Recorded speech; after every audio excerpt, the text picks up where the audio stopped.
Good evening to all of you.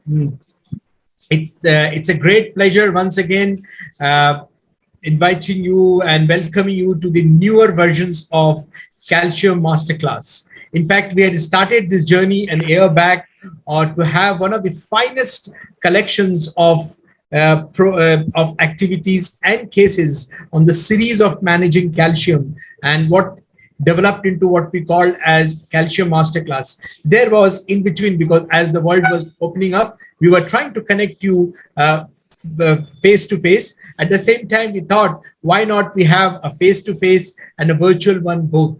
So we again came with the new avatar of this program, what we called as Calcium Masterclass Series 2. So my name is Ehsan Raza. I take this opportunity to welcome me and my colleague from Shockwave, about who basically is part of this program. Just before we get into the activity of the evening, let me have a very sneak peek of what does Translumina stands for. Basically an organization which had a humble beginning, and now at this point of time, with a great strategic partnership with great organizations like Shockwave, we have tried to get best of the novel technology at the doorstep. And having said that, we are the one company which has led to a lot of disruptive therapies in times to come, and that too we are coming in many things in years to come. And in order to take this evening forward today, I have something very great pleasure to announce the moderator of the evening, Dr. Sarita Rao, ma'am. Sarita Rao, ma'am, does not need introduction. I would take this to give a very formal representation of what ma'am stands for. Basically, a renowned intervention cardiologist of Madhya Pradesh, and now nationally has been very well acclaimed and has been responsible for establishing a lot of first things in her career. As one is the Department of Intervention Cardiology at Apollo Rashtriya Hospital at Indore. She has been one of the first women of intervention cardiologists to do RDN procedures in entire regions of that part of the country. In fact, in the subcontinent, she has been one who has been doing multiple cases at various national and international forums, and to her name, a lot of research papers in national and international journal. She has been one who has really contributed a lot to the field of intervention cardiology. So over to you, ma'am, to take this evening forward, to have a great session. And we have a great we have the senior chairperson coming in, great speakers and great panelists who would contribute to the this program and contributes to the richness of this program to learn a lot in the field of intervention cardiology and especially in managing calcium. Over to you, ma'am, for taking this forward. Thank you, Mr. Ehsan. Am I audible? Yes, am I audible? Yeah. Yes. Ma'am, you are audible, ma'am. So, a very warm welcome to everybody to the Calcium Masterclass. We have with us, I would like to invite the chairperson, Dr. Balbir Singh. He's an internationally renowned, experienced cardiologist, chairman of cardiology at Max Healthcare, Pan India. He was awarded the Padma Shri in the year 2007 and has received numerous accolades at national and international platforms, including the Best Interventionist Award at India Live and the Golden Hand Award at AICD at Singapore, and a lot of more awards he's received for his esteemed services to the society. We also have as chairperson with us, Dr. Shivanan Ray. He's the head of Department of Cardiology at Fortis, Kolkata, and again, a very renowned interventional cardiologist in Eastern India, with more than 25 years experience and over 10,000 interventional procedures to his credit. We also have a very esteemed panel from across India with us. We have Dr. Ashwal AJ, Senior Interventional Cardiologist at NH Shimoga. We have Dr. Apurv Vasavada, who's Director Interventional Cardiology at TriStar Hospital, Surat. We have Dr. Harshal Lahoti, who's an intervention cardiologist at MGM Hospital, Vashi. And we have Dr. Pradeep Pereira, who is the head of department of Muller Hospital, Mangalore. So without any further delay, we'll start with our first presentation of the evening by Dr. Kuntal Bhattacharya. Dr. Kuntal is a senior consultant cardiologist at NH Rabindranath Tagore Institute of Cardiac Sciences at Calcutta. So welcome, Dr. Kuntal. You could please share your screen and start. Good evening, ma'am. So let's move the journey for calcium modification. Now, IVL is no more a thing for beginners. I think it is quite popular, and everybody is doing cases. But each cases of calcium is a new cases. So let's move to my case. So I'm not a very big experience with IVL. This is my 14th IVL case.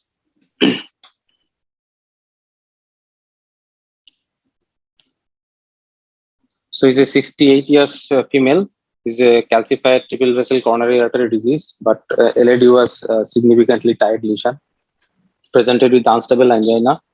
His risk factor is hypertensive, hypothyroid, and a normal ejection fraction. So these are the hardware used. Actually, the case was a planned case. So initially, we have thought that we can go ahead with normal imaging IVAS.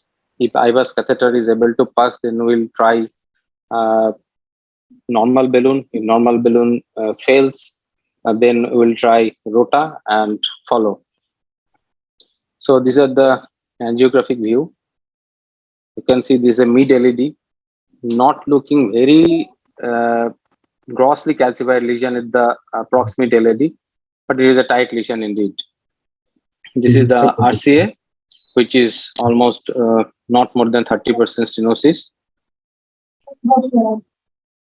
So this is the LED. So here you can see the calcium is far away from the lesion, but in the proximal part of the LED there is calcium, but at the lesion part there is no visual calcium. So lesion was wired with simple CM blue wire, nothing special. Then we thought let's try with ballooning because the calcium is quite far. But at fast balloon, we've taken 2.75. You can see there is a dog boning at highest pressure. At even 20 ATM, it didn't yield. So then this is the IVAS run. So it's a tight fibrocalcific lesion, and you can see this is almost 360-degree calcium. There is some amount of fracture in one segment, but the entire length of the mid LED is a tightly calcified lesion, and it is a subintimal calcium. The depth you cannot assess with IVAS, but as the balloon is not opening properly, we thought now it is the time to do rota ablation. So the another option is to do cutting balloon, but the length of the calcium is quite longer. It is more than 10 millimeters. So I thought it will be better to have a rota.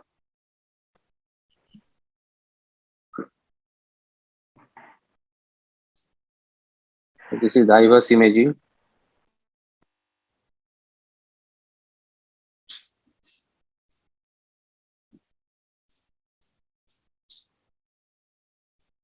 So the rota was done with 1.5 bar. There was a significant drop at lesion from 170 to drops to 140, multiple attempts. And with that, the rota was done successfully. So after rota, then I took a 3 balloon, and this is the result of 3 balloon. No, this is not the result of 3 balloon. So one slide is probably missed. This is the 3 balloon, and the 3 balloon actually didn't yield. I think that was missed. So on that day, I called for the day, and I thought this patient will need IVL.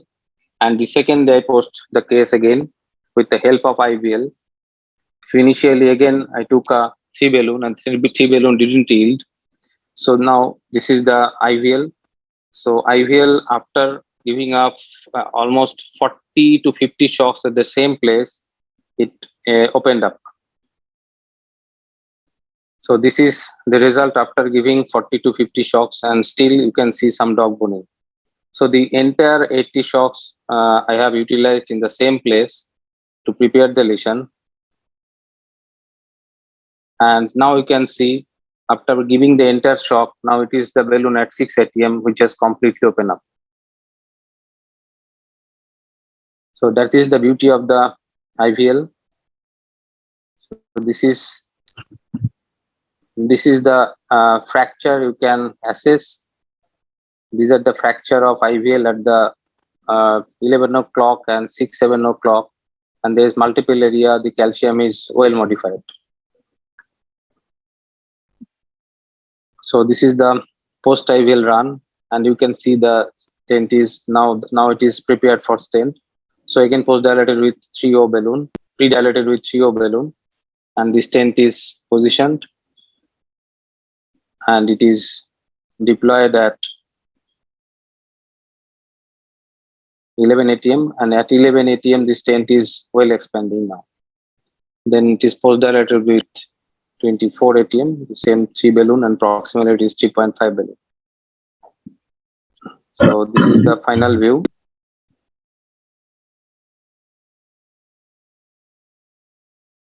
So the peculiarity of the case, on the same day, I don't have IVL, but after rota, there was no significant dissection. And after putting the 3 millimeter balloon, again, I failed to dilate the lesion adequately.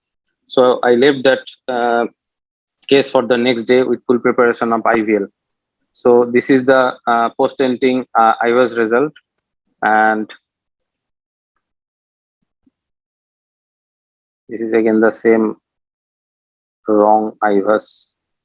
So this is the post-stenting result. As we see the longitudinal view, stent is very much well expanded, and the maximum area achieved was 11.20 at the proximal LED, and the tightest area it was 9 square millimeters. So it is very well expanded and well apposed stent. And that is the end of my talk. Thank you.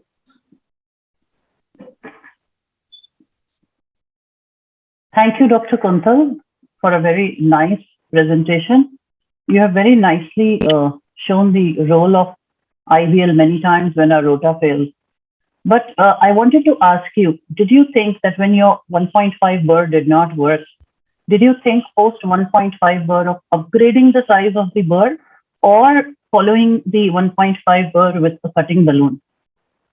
So because in this case, yes, we were very lucky that post rota we didn't have any dissection, we didn't have any slow flow, we didn't have any kind of a complication. So it was good for us that we could shift it to IVL the next day. Yes. But many times what we do is we either upgrade the size or we take a cutting balloon and then try to break it. Did you try any of these? Yes.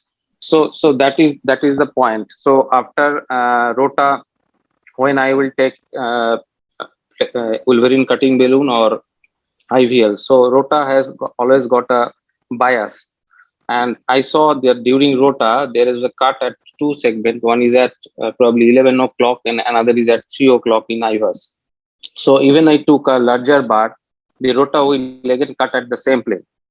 So that is why, and probably by taking a larger bar, the dissection will be much more, and I may let it up with again under expansion of the stent. And on that day, I don't have IVL support in my lab. So as there was no dissection in IVAS and the flow, there is no flow limitation, I thought even I plan for a higher bar of rota, then I will took the case for the next day. That was the plan for that day evening for this case. Otherwise, always when rota fails or rota cannot cut adequately, we should try a higher bar. But here the IVAS is very clear cut, showing it is a 270-degree calcium was still remaining, and the cut is only at the 11 o'clock and 3 o'clock. And I think even higher bar will fail this type of lesion. So what about cutting? What has been your experience? So I am a quite fan of cutting balloon, but these lesion you can see very peculiar type of dog boning. Okay, So now the cutting balloon, the limitation is the cutting balloon, you cannot cut more than higher. I usually prefer not go beyond 10 atm. And when my NC balloon fails at 20 atm3, then I am quite sure that cutting balloon will not prepare this lesion well. Because probably OCT can guide us better, because the depth of the calcium cannot be assessed with IVAS. So OCT can guide us the what better tool will be, either cutting balloon or IVL. So well taken comments, and I think you did what you thought was best for the patient at that time, and with a very good result at the end. We'll take comments from our chairpersons and from our expert panel. I think Dr. Shivanan Ray has joined. He's there, sir, is there. Yes, madam. This is a very good case, but I would go a little different way, I believe. You know, first of all, when he passed out IVAS catheter, it is found that the lesion is not 90% or 80%. It is quite a spacious lesion, so that a large bar can be passed. So I would have taken a 1.75 bar. You know, we take 1.5 bars in a large artery, which is 3 millimeter plus, and there will be inadequate cut. Otherwise, if the lesion is very tortuous or if the lesion is very tight, I would have taken a 1.5 bar. But in a case like that, where the IVAS catheter can pass, I would have taken a 1.75 bar from the beginning, because the vessel is quite large. So this is number one. Number two, the 3 millimeter, maybe 3.5 millimeter IVL would have been better here. And in that case, 30 or say 80 pulse was needed. I think less number of pulses would have been sufficient for that case. IVL was 3.5. IVL was 3.5. Yeah, that's it. 3.5, 12. If you could take a 1.75 on the beginning, I think within 40 pulses, you could open the artery nicely. Your calcium is ring-like at one point. That is why other parts were quite capacious. Only at one point there was a ring. That's why there was a dog boning even after doing a 1.5 bar. Wonderful comments by Dr. Ray. Do we have Dr. Harshal, Dr. Pradeep Pereira with us? Would you like to give some comments? Hi, ma'am. I'm Dr. Harshal here. Hi, Dr. Harshal. Yeah, am I audible? Would you like? Yes, you're audible. Yeah. Great case, Dr. Kuntal. You ended up giving a very good result to the patient. And I think the long-term outcomes would also be very good. One quick comment from my side would be, after we pre-dilate with an NC balloon and good, I think 2.5 or 3.0 pre-dilatation with NC balloon, which showed dog boning.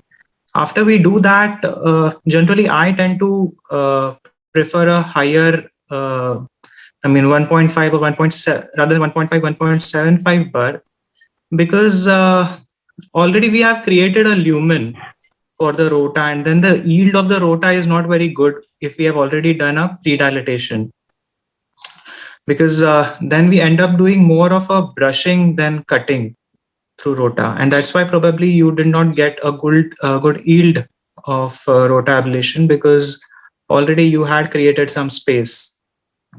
So I have a counter. That's what generally seniors also say, that if you want to go for rota, go upfront, because ad hoc rota after NC balloon dilatations, generally we don't tend to get a good yield, and if we want to go, then we should go with a higher bar. Okay, so I have a counter. That is, I have taken a 2.5 balloon, but I have clearly shown everybody that the 2.5 balloon at tightest part is most probably not even accommodating 1.5 millimeter space at the tightest part. And the drop of my rota from 1.5 bar, the drop during the cutting is almost 40,000 RPM. So that is very significant. So I don't think the 1.7, okay, 1.75 bar will accommodate and will create more space, but this is not a 2.5 millimeter dilatation followed by a rota. The tightest part is even not accommodating 1.5. So you can see it is a very peculiar one tightest Then do you concentric have ring any is there. explanation why after, after so much deceleration also, And I have the shown, rota did not yield?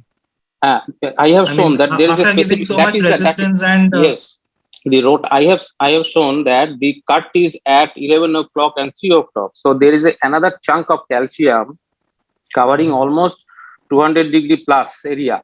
So even you take a larger bar, the rota will cut again in that plane, same plane.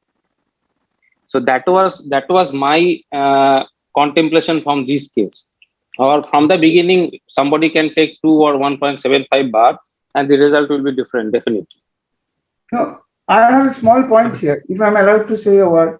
If you take a smaller bar, it will cut at 2 points because it will not touch the whole area.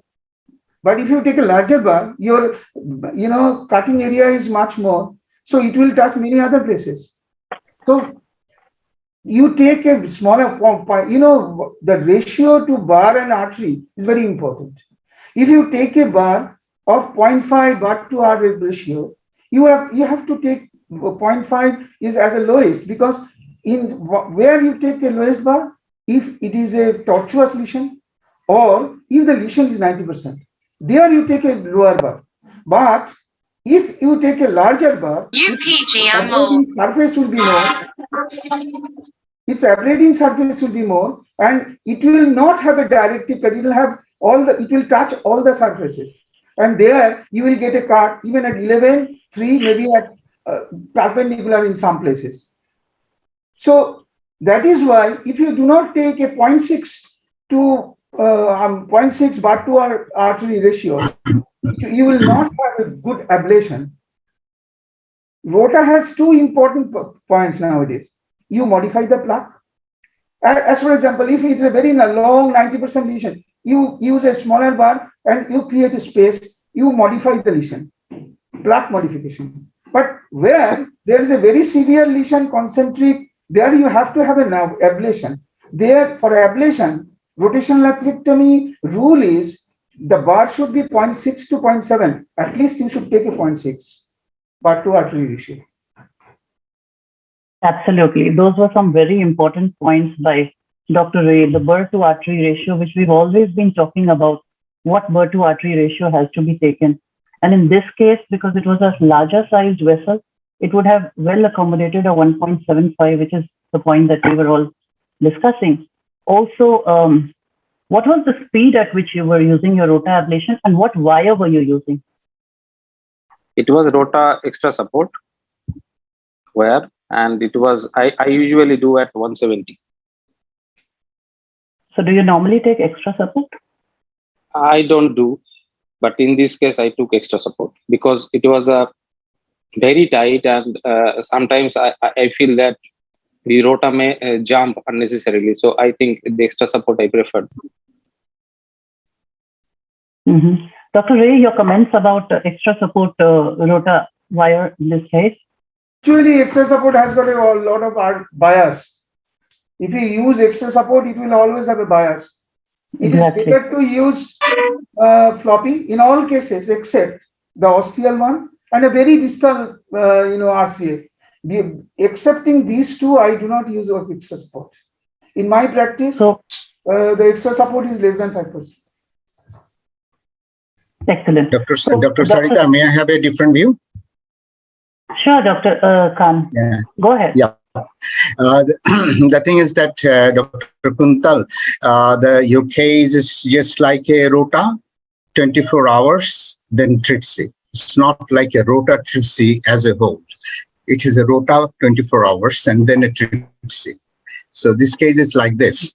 And you are fortunate enough that if it's a superficial calcium and you have done the rota, and after that, distal embolization was not that much, first thing, and it survived 24 hours without any complication or without any slow flow, no reflow phenomena in the LAD. That was a big challenge there. and already you have passed that one, or the patient has passed that one, possibly.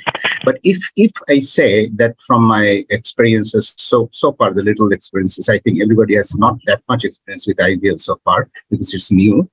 But so far my experiences is there. What about, because it's not a long calcified segment, first thing.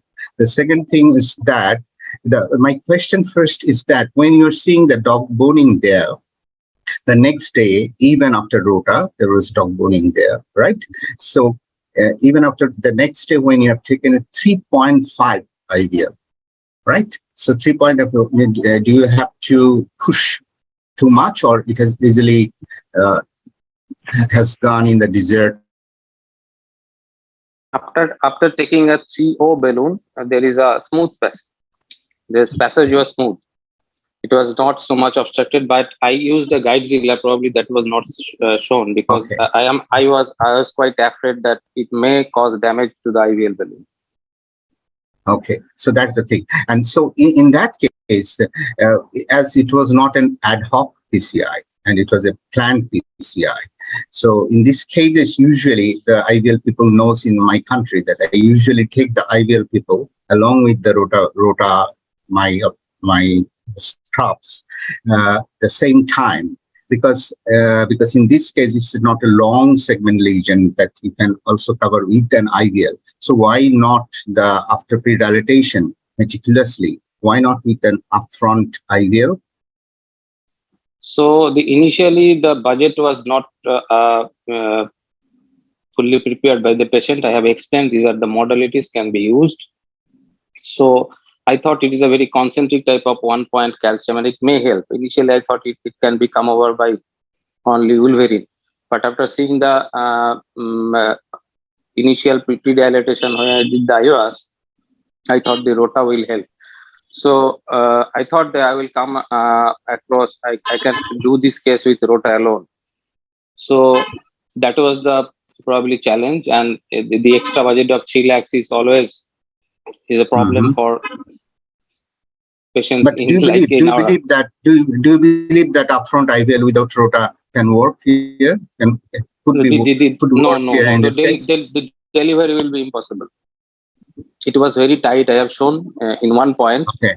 Okay. So delivery will be impossible because you can see that 1.5 rota bar. There is multiple attempts were required to whatever ablation or polishing, according to some expert. But the IVL cannot be passed. So what about the IVL people? If you take it, the luminal diameter is very small here. Here, it's not like 1:1 ratio IVL balloon you have to take there. If you take a 2.5 there, because it's hardly accommodating the 2.5 after pre-dilatation. So to take a 2.5 IVL balloon and emission of the shocks there, whether it can crack the calcium? So I think, Dr. Khan, your comments are well taken. But the fact remains that Dr. Kuntal had great difficulty in passing the 1.5 birth and had to take multiple runs. So we all know that the IVL balloon is a little bulky, one. Second, that we always try to take a 1:1 artery and balloon ratio in an IVL balloon. So I think his approach that to upfront use rota and then create a space for the IVL balloon to go through, and that also he was able to deliver it with the help of a guidezilla. So I think that point is well taken. Now, the question remains, if this lesion had been accommodative enough to allow for an IVL balloon to go in at the first instance, whether it would have worked. Yes, in a concentric lesion, a small lesion like that, if it had been commodious enough for the IVL balloon to come in the first place, possibly it would have worked. We've seen many instances of that, that has happened. Also, Dr. Kuntal, maybe if you're taken a floppy wire, your wire bias would have changed. Most of us use floppy rota wire. That gives us a different kind of point of contact, different kind of a wire bias than a extra support wire. So that's one thing we could have tried. And upsizing the bird, although we're always afraid of larger size birds, but in this case, that would have been a very nice thought if it was there available at that time, because a lot of labs don't have 1.75 on the shelf. But all in all, it was a very nice case and very nice learning point from this case. In the interest of time, we will move to the next presenter. we would like to invite Dr. Divya Ranjan Behra. He has to go somewhere urgently, so we'll take his presentation. Dr. Behra, are you there? Dr. Behra, good evening, sir. Yes. Sir, as you requested, sir. Yeah.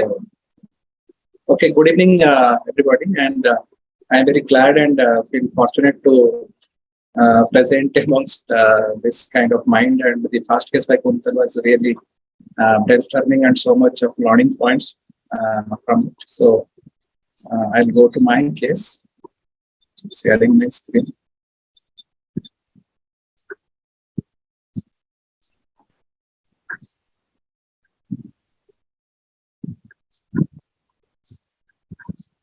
So is it visible now? Doctor. Yeah. So this is a case of a calcific LED CTO. So this case summary is a 65-year-old lady presented with exhaustional angina class 3 with a history of old end-stemming. She having good LV function, she's hypertensive, and angiogram showed double vessel disease, RC and LED.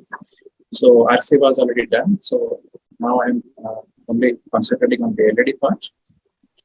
So this is angiogram. You can see that that LED from the osteoproximal side is completely occluded. That in terms of calcium is visible, and LED is a CTO and is filling retrogradely from right to left collaterals. So this is the yellow cranial view.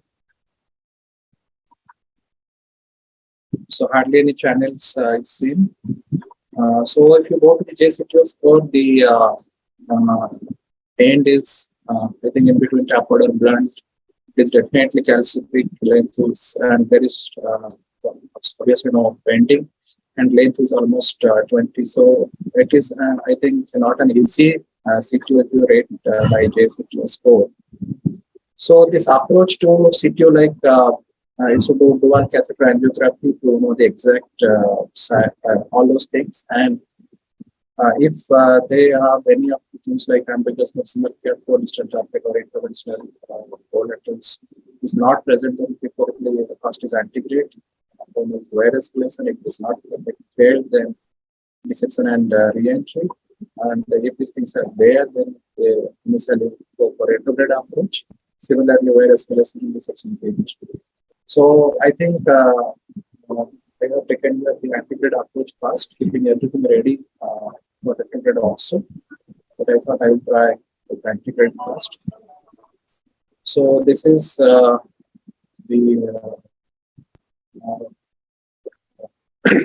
I tried straight away with a microcatheter, and this is Gaia second wave.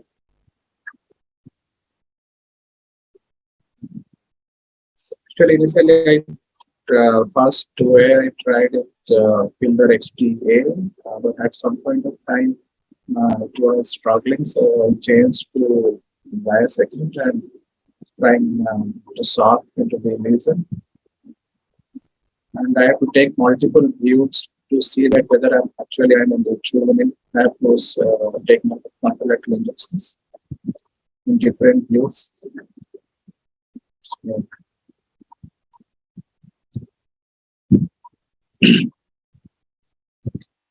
Then at this point of time, I thought I was in the sub-intima.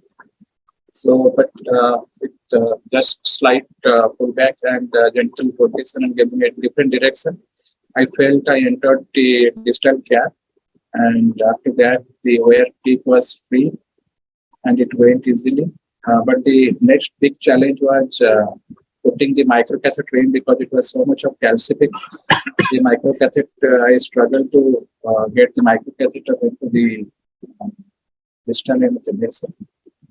And then remove the microcatheter and initially directed with 2 into 10 millimeter NC balloon. Before that, actually, I tried IGOS catheter to go, but it was not going. So I thought I will dilate first to 10 millimeter NC. Then you can see the top warning here with the NC level. And this is just the angiogram just after the 2.5. Sorry, I have taken 2.5 almost 2.5 into 10. You can see then that time the flow. Then I took the IVUS one, and this is the IVUS. So you can see that there is now the calcium is there all around, almost 270 degree to 360 degree.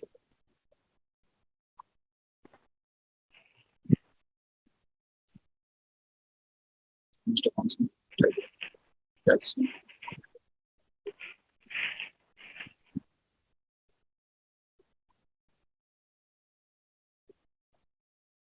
You can see it here also. So that's the proximal also very there is also calcium, but not only one single component. And the left L6 ostium is free, and the left one is also the magnesis. So, different algorithms. So, this is one of the favored algorithms for approaching into a calcific coronary. And by imaging, imaging is very important. In this case, either IVUS or CT. If by imaging, there are such scores like calcium mark more than 180 to 270 degree, we have 2 points, calcium mark more than 270 degree, 3 points, length of calcium more than 5 millimeter, 1 or 2 points, and thickness is more than 0.5 is 1 point. So thickness we cannot measure by electricity. Then in this case, this is coming into this 3.5, 3 to 5 points. So I straight away go with lithotripsy rather than other approaches. So I choose lithotripsy as the first choice here. So based upon the IVUS measurement and keeping 1:1 ratio, so I chose the ideal balloon, which is 3 millimeter. So you can see that initial I started with the most significant part. So this is the daltoning here, the ideal process. So,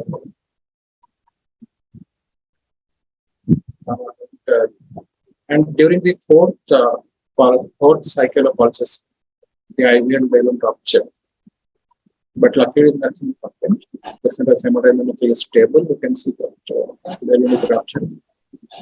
Then this is the angiogram just after that. Some gain of movement angiogram also by this angiogram. Then I put a 3 into 33 millimeter drug-eluting stent in the mid-distal part of the brain. Approximately 3.5 and 24 millimeter drug-eluting stent. Just across to.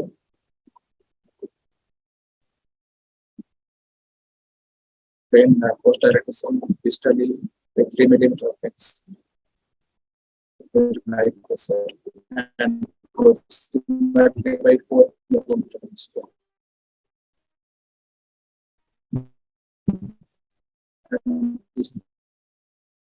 Result after that. We can't hear you very clearly. Hello, I am audible? Yes, you're audible now. Yeah, so this is the post I was done. You can see the distal lace, the stent, which is well approached. There is no edge dissection.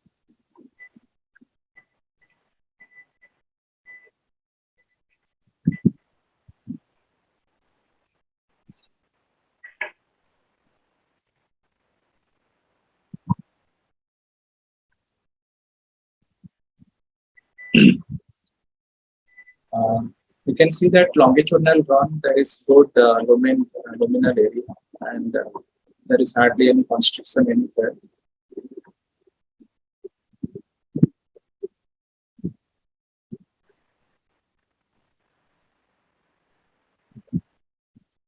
Just coming towards the osteo.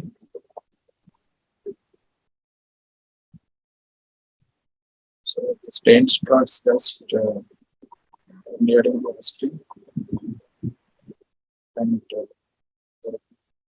circumflex into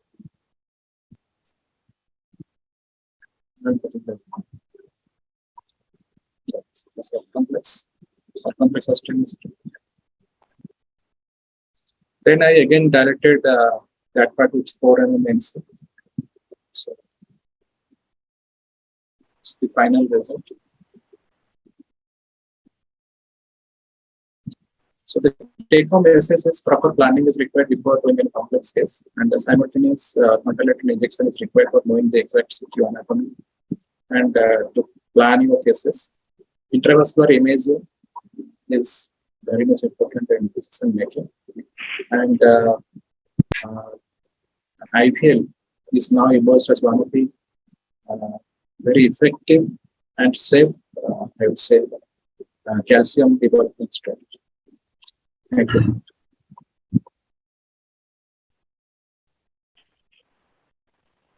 Thank you, Dr. Behra, for a very interesting presentation of a patient with a CTO well dealt with an IVL therapy.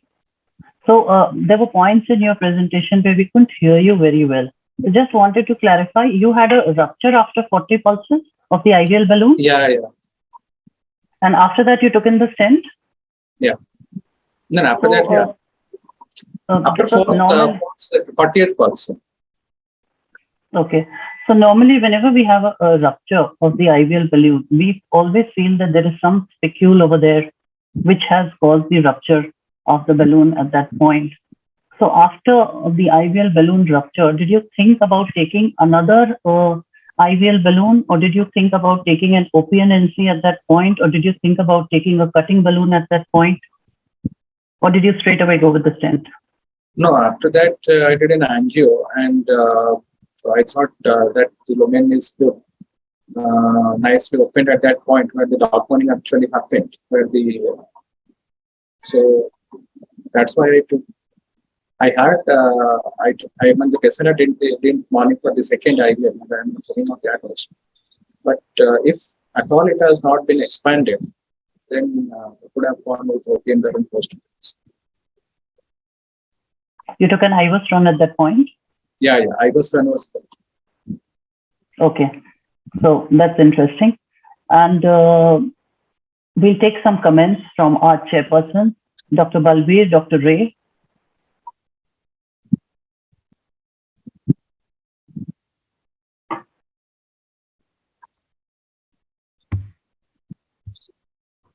Is Dr. Ray there? Yeah, I think this is a wonderful case and very well managed and also very thoughtful. Basically our impulse is when there is nothing is going, like balloons are not opening, people take a rota. But in that case, in your case, the first IVUS shows that a part of it is subintimal. You have crossed a little small amount of star. You cross the bend of the CTO, and there is a small star. And if somebody would take a rota bar there, definitely there was a chance of perforation and as well as dissection. So you have rightfully taken an IVL, and that gave you good results. And also, I also agree with Madam Rao that when there is a rupture, there is a possibility of a spicule. And if it is ruptured in our country, as we are a poor country, I think NC balloon with a very high pressure would have been tried before, to put the same. That's it. Thank you. We'll also take some comments from our expert panel. Do we have Dr. Ashwal and Dr. Apoor with us? Or Dr. Pradeep? Any comments from our expert panel? Hello, good evening. Yes, we can hear you, Dr. Ashwal. Please go ahead. It's a wonderful case. What can I say? It was wonderfully managed and planned. This case shows how we can get the 100% result with proper planning and avoid complications with proper planning. And I congratulate Dr. Divya for this wonderful case. Thank you. Thank you very much.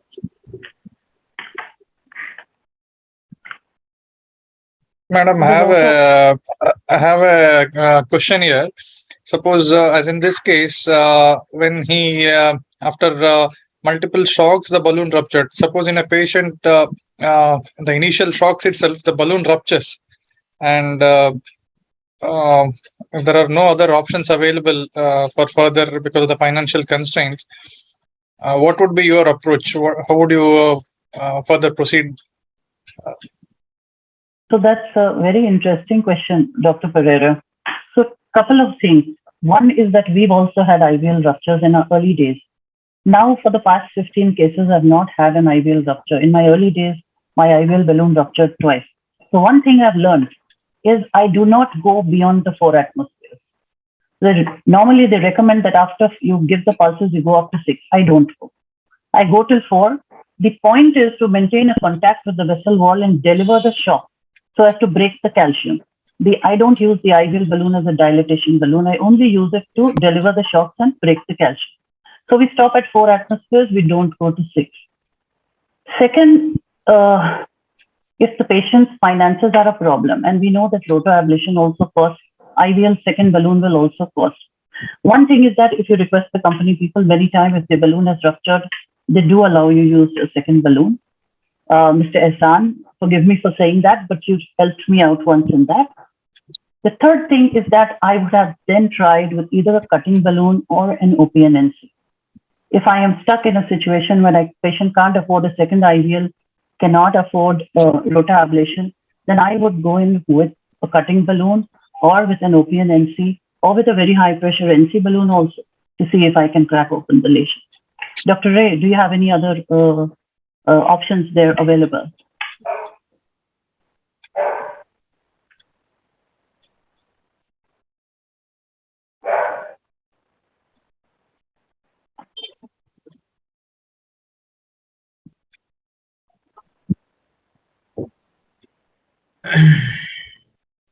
So, Dr. Pradeep, I hope that answers your question. Yeah, sure.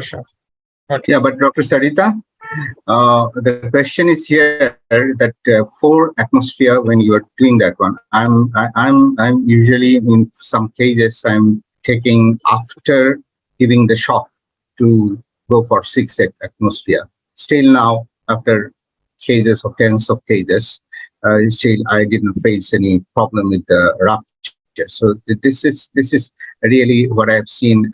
This give me some fear in my mind now. So still now I didn't face a rupture. And the thing is that this rupture sometimes happens because of the coordination problem between the person who is delivering the shock and who is telling that one. Sometimes it may happen because while you're delivering the shock, if you're thinking that the balloon is expanding, but you can expand it more, while it is giving the shock, you can't go for 6 atmosphere.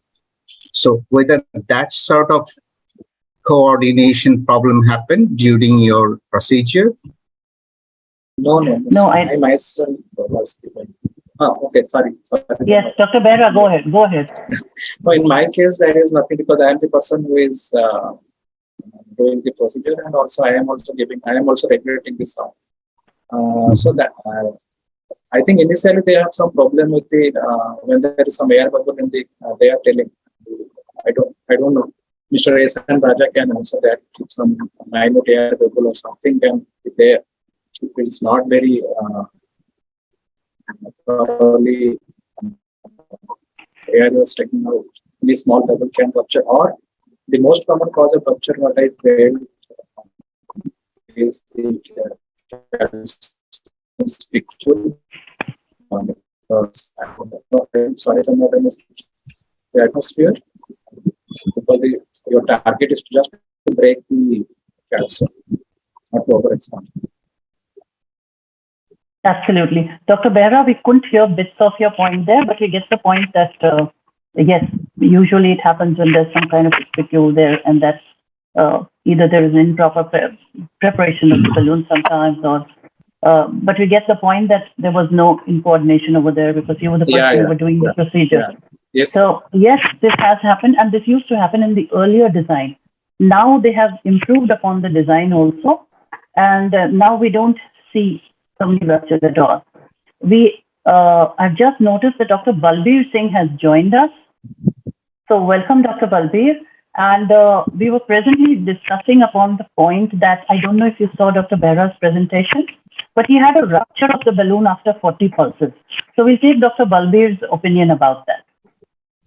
So we have not had a rupture. I think maybe the generation of balloon is different that we use now. And I think that it is quite safe. I have heard people tell me about ruptures, but it may be more calcium which causes this balloon to rupture, which may be one of the major reasons. But even if it ruptures, since the prep is good, it is not so harmful to the patient. So your balloon gets wasted for sure, but it is not harmful to the patient. Like the regular balloons, if they rupture, they cause a lot of slow flow. They cause a lot of, they can cause perforation, some adventitial injury. Unlike that, a rupture that I've heard of has been safe. I didn't see the case. Was there a case which is a balloon ruptured? And yes, so he was doing an LAD lesion. Dr. Behra was doing an LAD lesion. It was a CTO. And after opening the CTO, he had a 270-degree calcification at one point, which was dog boning. And then he used an IVL for it. And after 40 pulses, the balloon ruptured, but it had done its job. And he was able to dilate and go ahead. So this is my feeling that the rupture is not as bad as what rupture of an NC balloon or other balloons can be. When they rupture, they cause a lot of damage, barotrauma, and slow flows, which, and even if the rupture is there, it is generally a minor ooze. The pressure is not sustained, and that's all how you come to know that it's ruptured. Thank you, Dr. Balbir, for those wonderful comments. And yes, they have changed the style of the balloon. So nowadays, again, we don't see ruptures like Dr. Balbir was saying. It was there in the first generation one, but nowadays we haven't had a rupture for a very long time. In the interest of time, we will go to our next presentation by Dr. Sunil Kumar. Dr. Sunil Kumar is an intervention cardiologist, Manipal Hospital, Hebel. He has a fellowship in intervention cardiology from Mount Sinai. So Dr. Sunil, if you can share your screen.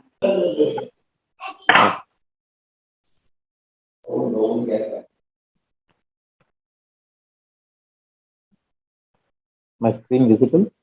Yeah. Yes, it's visible. Can you go to slideshow? Yeah. Yes, perfect.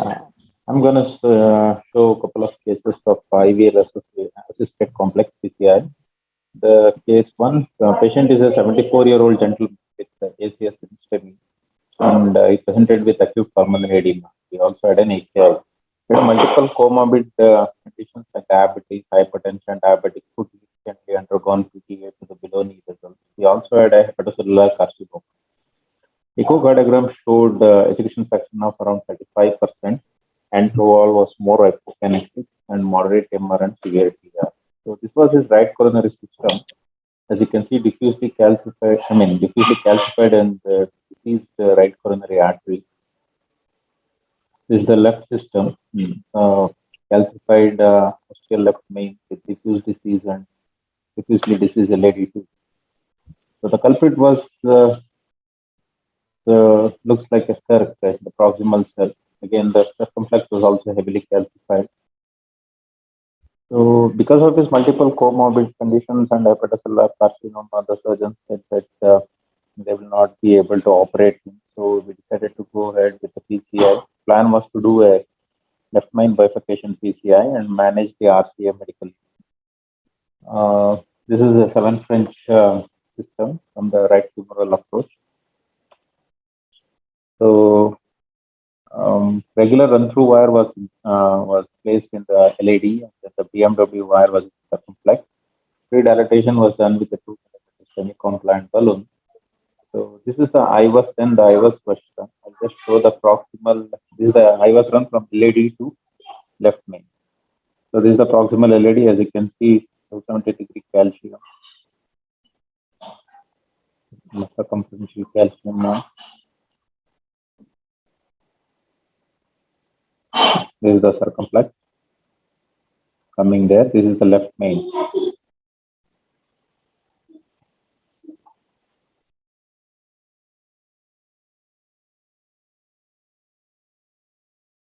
So distal left main had a 270-degree calcium, whereas ostal left main was less than 180 degrees. So this is the IVUS run from the circumflex. Fibrous block.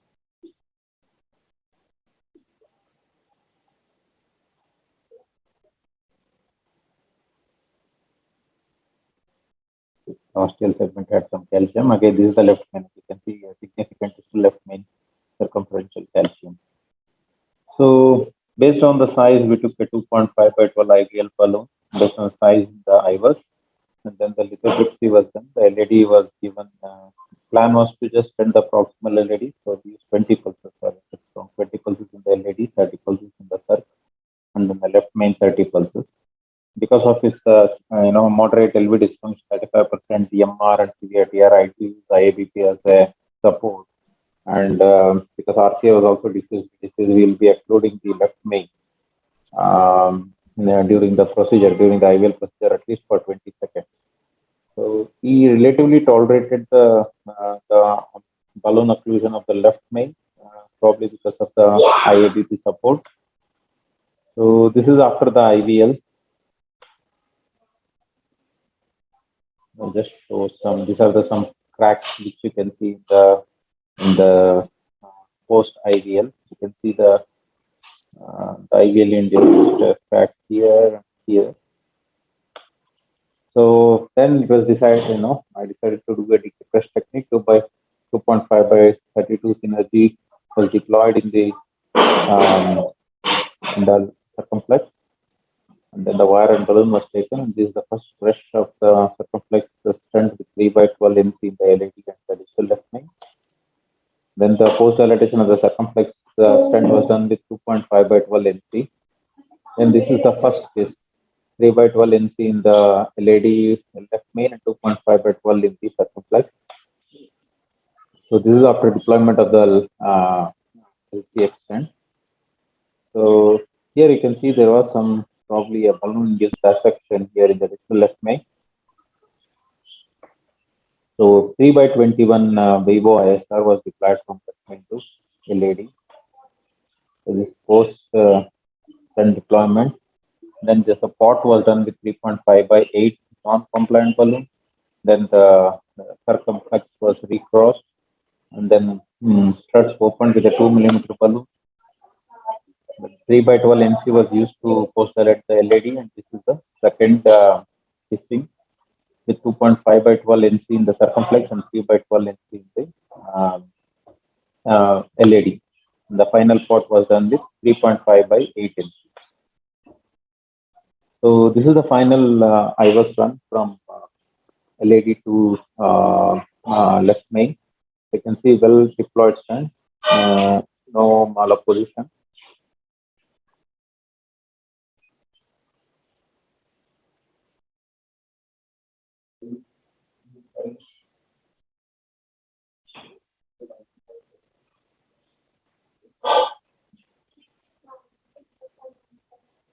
Here comes the left main.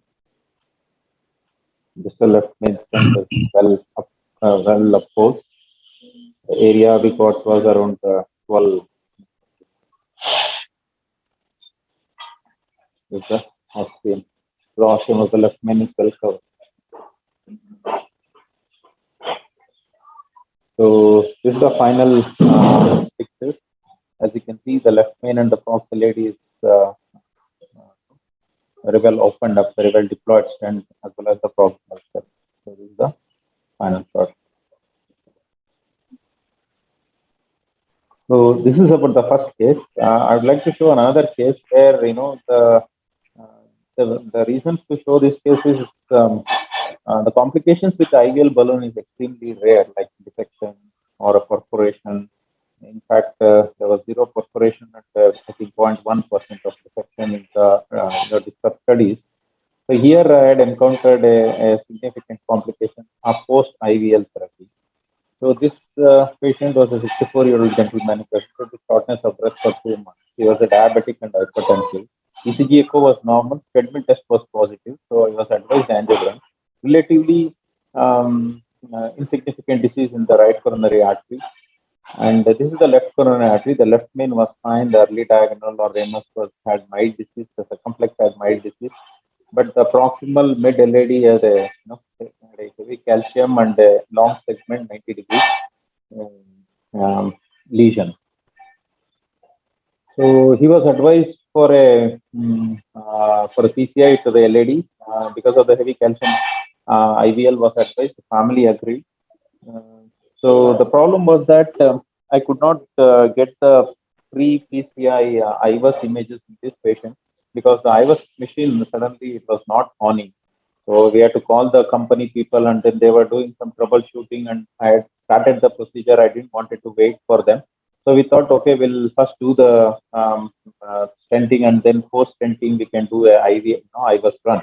Anyway, the circumferential calcium was seen in angiogram. So that is when we started with the PCI of the LAD. The regular run-through wire was used. 2 by the balloon, the IVL balloon was not crossing. So 2 by 12 semi-compliant balloon was used for pre-dilatation.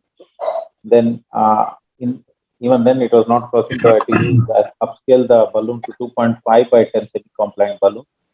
This is after the 2.5 by 10 balloons. There are some small balloon in this dissection in the LAD. So then I took based on the angiographic size, I took a 3.5 by 12 IVL, prox and mid LED. Post IVL, I got a good expansion of the lesion. As you can see, the IVL balloon is well expanded in that area. So then after the IVL, then I took a stent 3.5 by 32 synergy. But here I could see that there is some distal haziness in the left main. I didn't give much importance to that. I thought that let me first deploy the stent, see how it is, then we can do IVUS and see.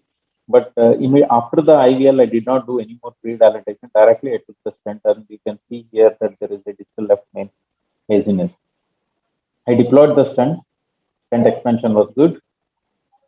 Flow was good.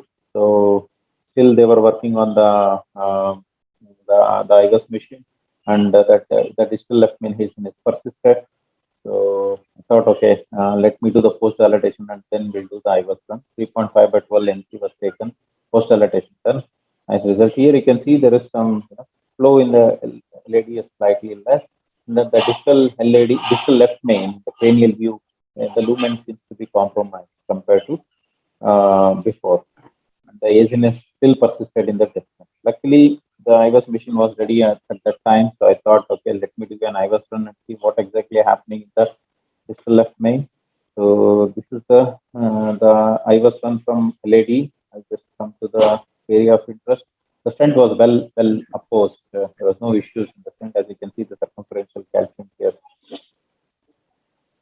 So this is the LAD, still the LAD, the proxy LAD. This is the diagonal branch.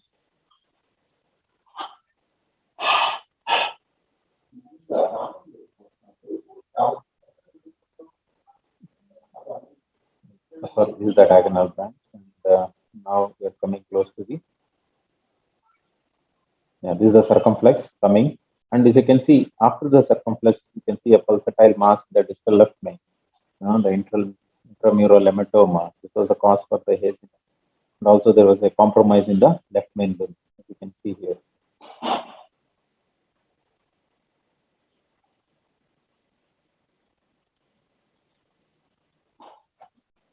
So at this juncture, I didn't know what to do. Should I have to stent the left main or just observe? I thought initially it will let us wait for 15-20 minutes and then see what exactly happened here. I repeated the IVUS after probably 20 minutes. I'll just come to that area of interest. This was that early diagonal, and now comes the circumflex, and now comes the immediately at the distal, immediately prior to the origin of circumflex is the hematoma. In fact, the hematoma was increasing its size had become bigger, and then it was extending proximally till the ostium of left main, and the lumen was significantly compromised.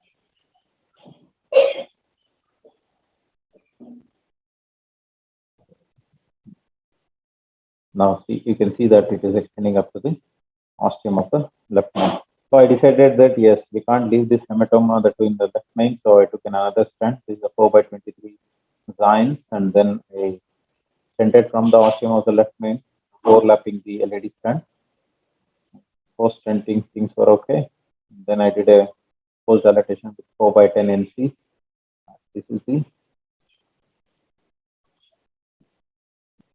come to that again. Yeah, this is the LED still.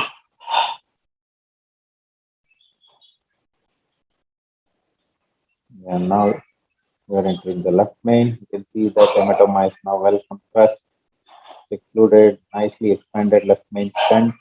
There's a very minimal hematoma is seen, but otherwise it's a nicely expanded left main stent.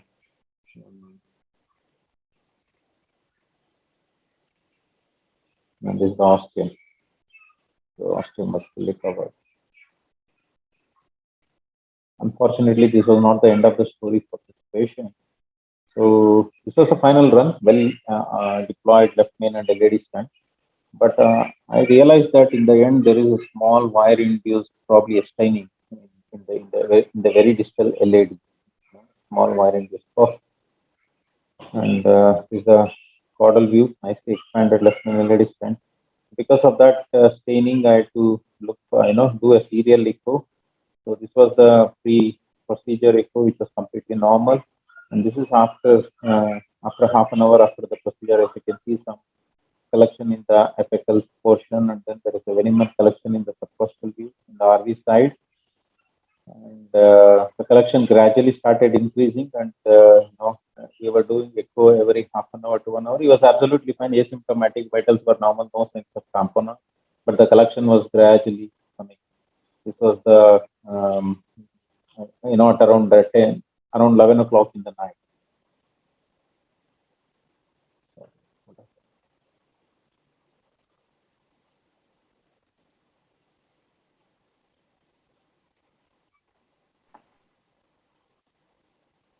We lost your slideshow.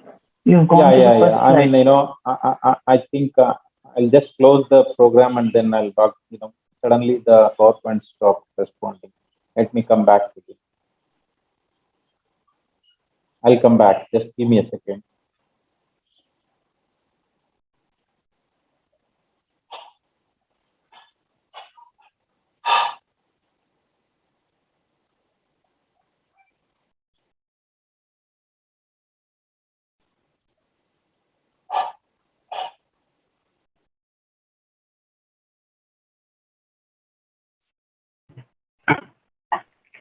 Yeah. I'll start sharing my screen now.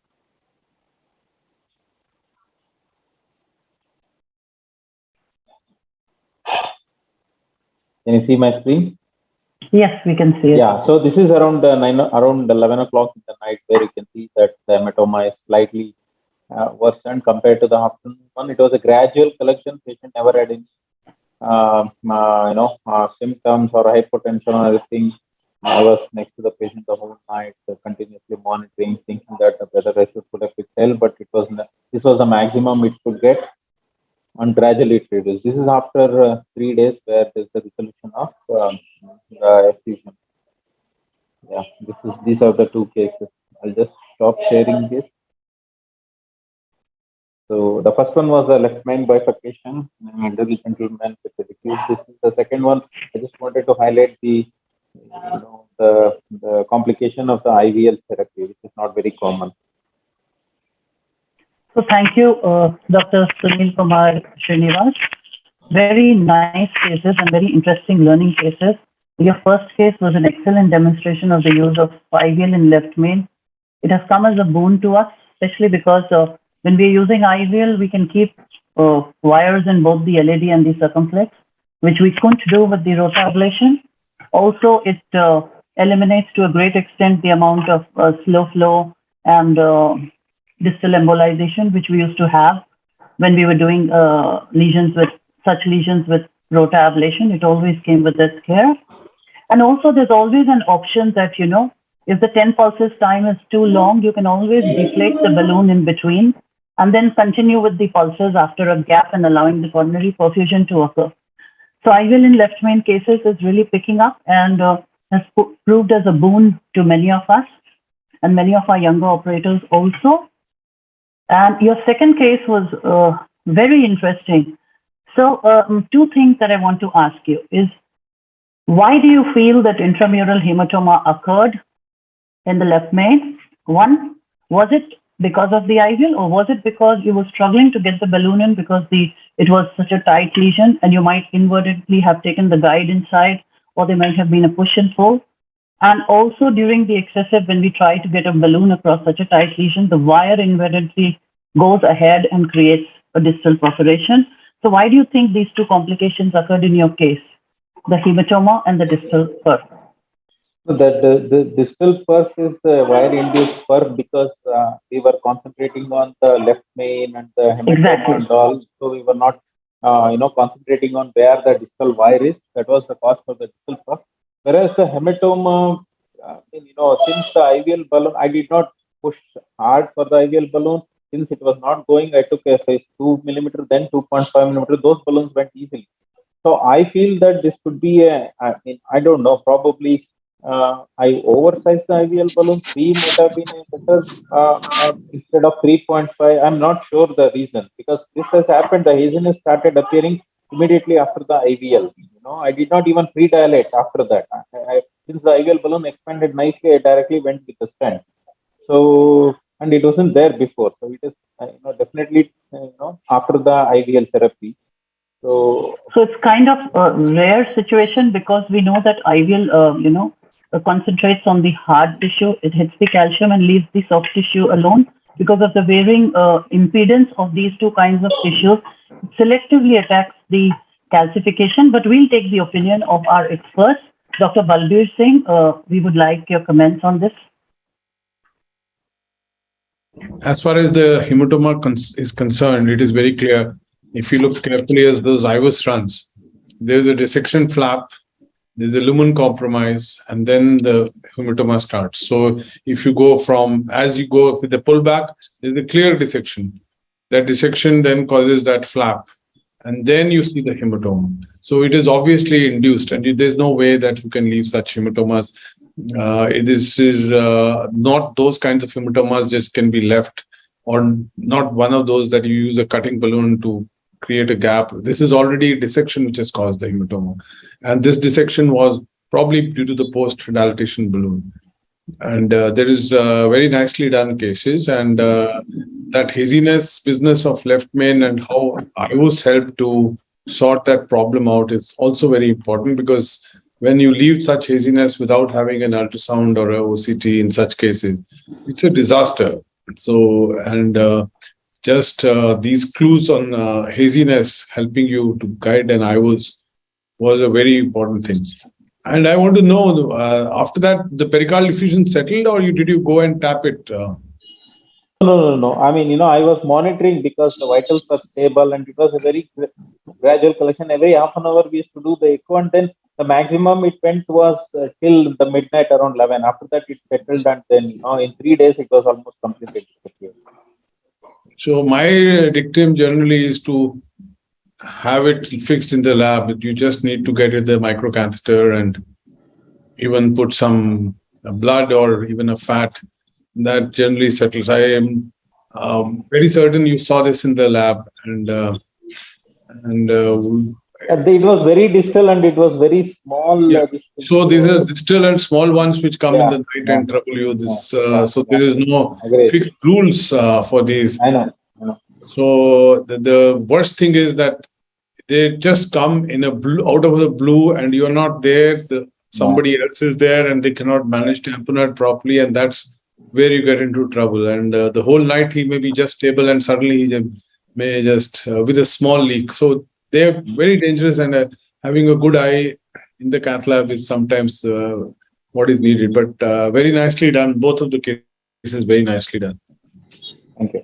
Thank you so much, Dr. Balbir. And I definitely agree with you about this. Whenever we see a distal wire-induced cough like that, it's usually the cause of a call at 2 o'clock in the night that your patient is decompensating. So we also usually prefer to fix it, sometimes maybe with a coil or sometimes with that Abgel, which is available in any CTS ICU. We just push it in and seal it. So thank you very much for those interesting cases, Dr. Sunil. And in the interest of time, we'll move to our next presenter. Our next presenter is Professor Dr. Saidur Rahman Khan. He's a senior intervention cardiologist from Ibrahim Cardiac Center, Dhaka.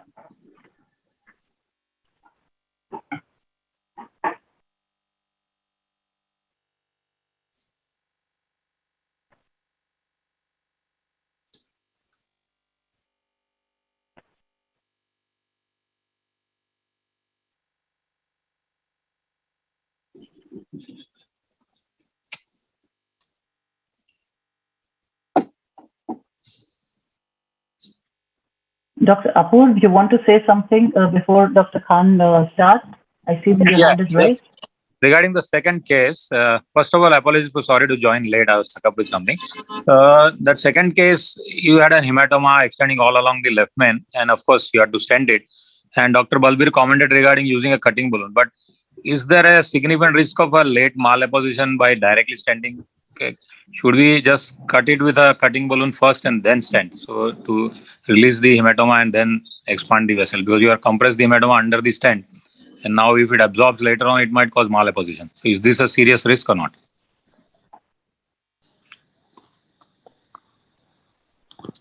Dr. Balbir, would you? I will answer this. There was a clear-cut dissection flap. There was an opening within the flap and the hematoma. So the moment you put in a stent, it gets compressed and that opening will help you to get the blood out. So Okay. this is clear dissection flap. Right. Thank you. Yes, the hematoma was completely compressed, as you can see in the last fibers. It wasn't seen at all. So one thing is through the dissection, another thing probably through the ostium of the left main.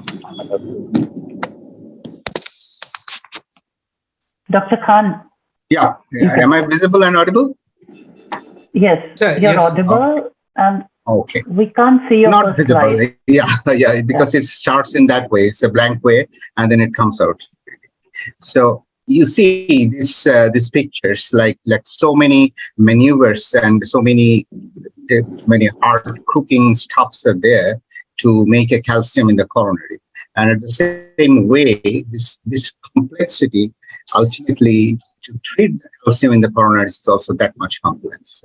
And especially in the elderly population, especially for the high volume operators, it's exceeding more than 1/3 of the coronaries to deal with the severe calcium or moderate to severe calcium. And QT and Horizon is telling if you don't treat very well, then it will end up with the ST of a significant amount. So that's why there is dilemma still while dealing with that one. Which way to go? Every cat is calcium in the coronary is a bit different monster, and how to tame it depends on lots of factors, lots of algorithms. Modalities are also quite sufficient for nowadays until now.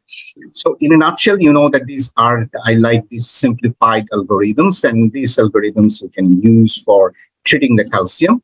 And I usually like the AMASA. That means you have to assess, modify, and then assess again by imaging, and then stent, and then again assess. So that's the way you can get a better result in calcium. And the weapons are, the balloon-based and device-based, and the newest one is the IVL.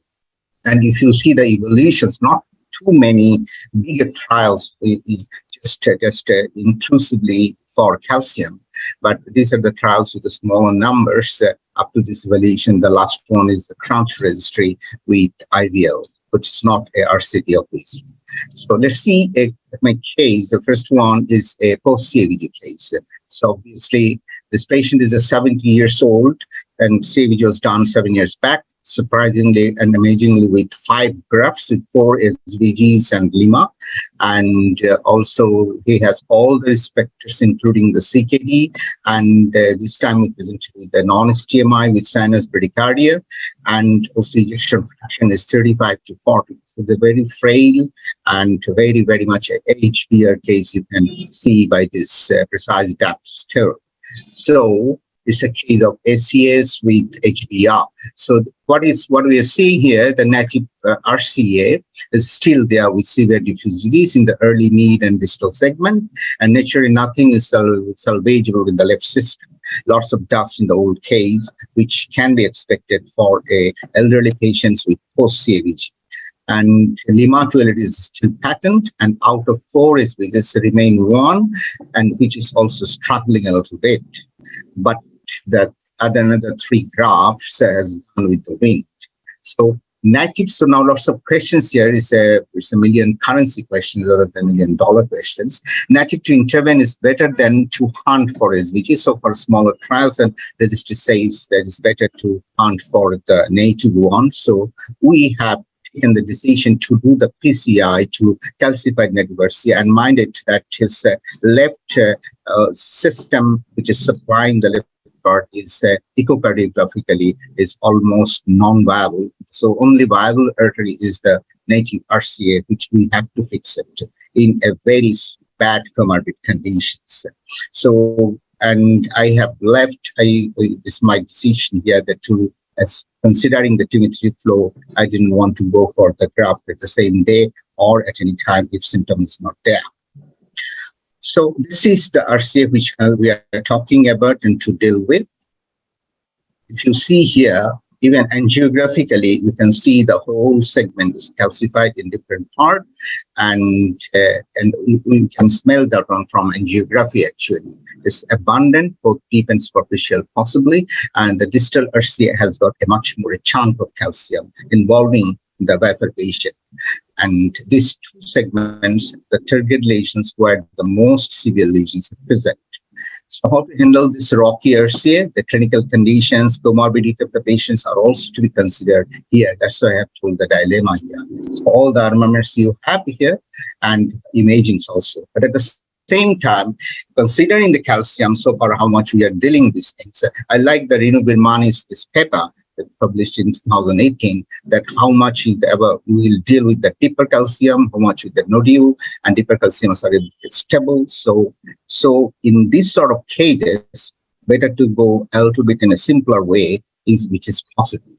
So we have this problem with this long segment in and around 40 millimeter calcium length with severe disease. We needed proper imaging to know the inside story, and also we know that imaging catheter may not be crossed.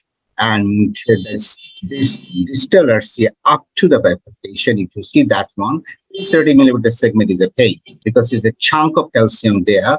And also just after distal RCA, you have a PDA which is very much PLV, which is very much tortuous, and also smaller caliber PDA has a diffuse, very severe diffuse disease. So it's a modification by modifiable balloon. First is no doubt about it, even to image, to take the imaging by the imaging catheter, and better guide support, especially with the transradial approach, is very much important. So to get Ikari right, which I like very much for these sort of cases, with the 6 French guide catheter for better support, and then vessel bed preparation has been started with the 212 NC balloon. And you know that even after 212 NC balloon, I have inflated, and later on it was not crossed even from the proximal part. So it's that much tight there. So then escalation of the balloon as IVUS catheter failed to cross. So we have taken a 2x15 scoring balloon, and that one has polished the calcium a little bit up to the distal part. But if you see that the distal part, and we take down the body wiring, which can help tracking the calcium by the modifiable balloons, and a 2.5 15 NC taken much NC balloon again with the body wiring. But you see, still dog bony is there.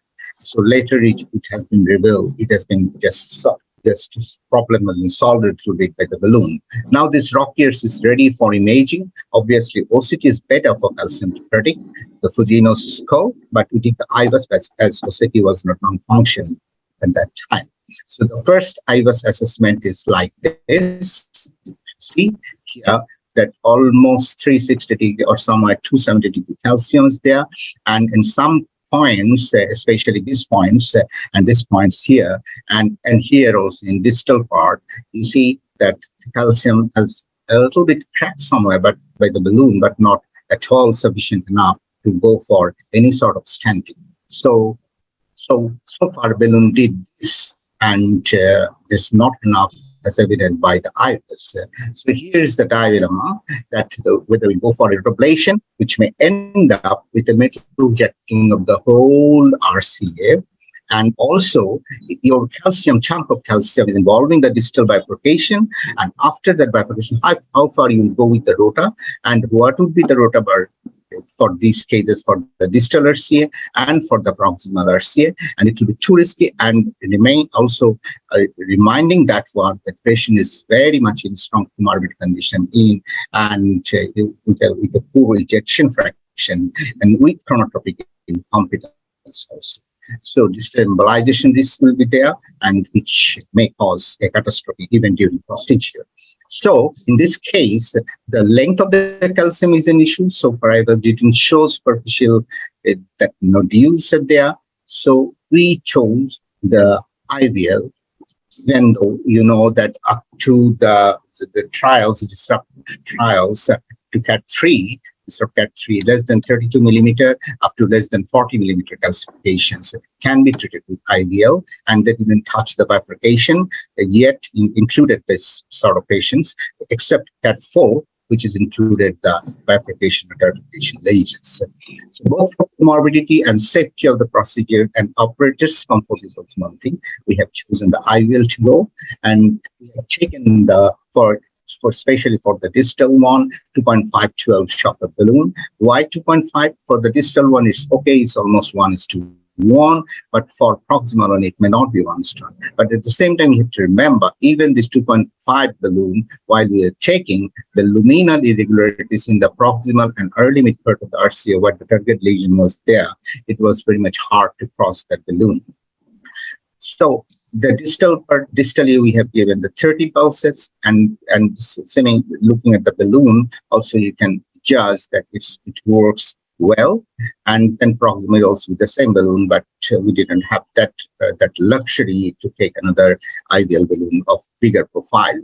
So the 50 fouls with 4 to 6 atmosphere, and then let's see that what has happened with the IVS after IVL, and if you can see that the points where we have seen that there are beautiful cracks there, except in the not beyond the target lesions here, there are some deeper calcifications there. So I think everything is set. We have done the body wiring again to deliver a long stand, preferred to the stand proximal first rather than the distal one, which should be the rule and which is the normal rule of the PCI. This is because in 3.538 days proximally, and this is because why not the distal one?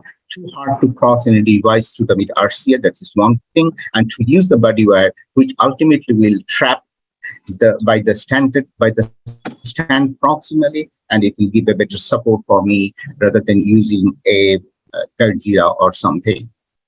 So after stenting that one, we have taken the 2.7 to 28 tests, covering just the distal bifurcation part of the RCA, with the keeping the body wire trapping, thus helping the delivery of the distal stand. So after then the post dilatations and the post stenting IVUS, you see the well apposition is there, and quite satisfactory MSA also is there. So the final picture is like this. And so for this case in HBR, the issues of procedural complexity and higher ischemic risk should be balanced by surgical strike-like approach. And also for this sort of calciums, picking the best cherry from the bush, we have to pick the appropriate most modality to finish the job in perfection. Whatever the case, with the left main to LED lesion, my second case with the severe calcifications. This case is 60 years, though she is 60 years, at a very, very poor, with very poor EMI, only 35 kg, and with all the risk factors are there. This time with the CCS plus 3 angina, and hopefully the almost preserved ejection fraction with prior inferior MI.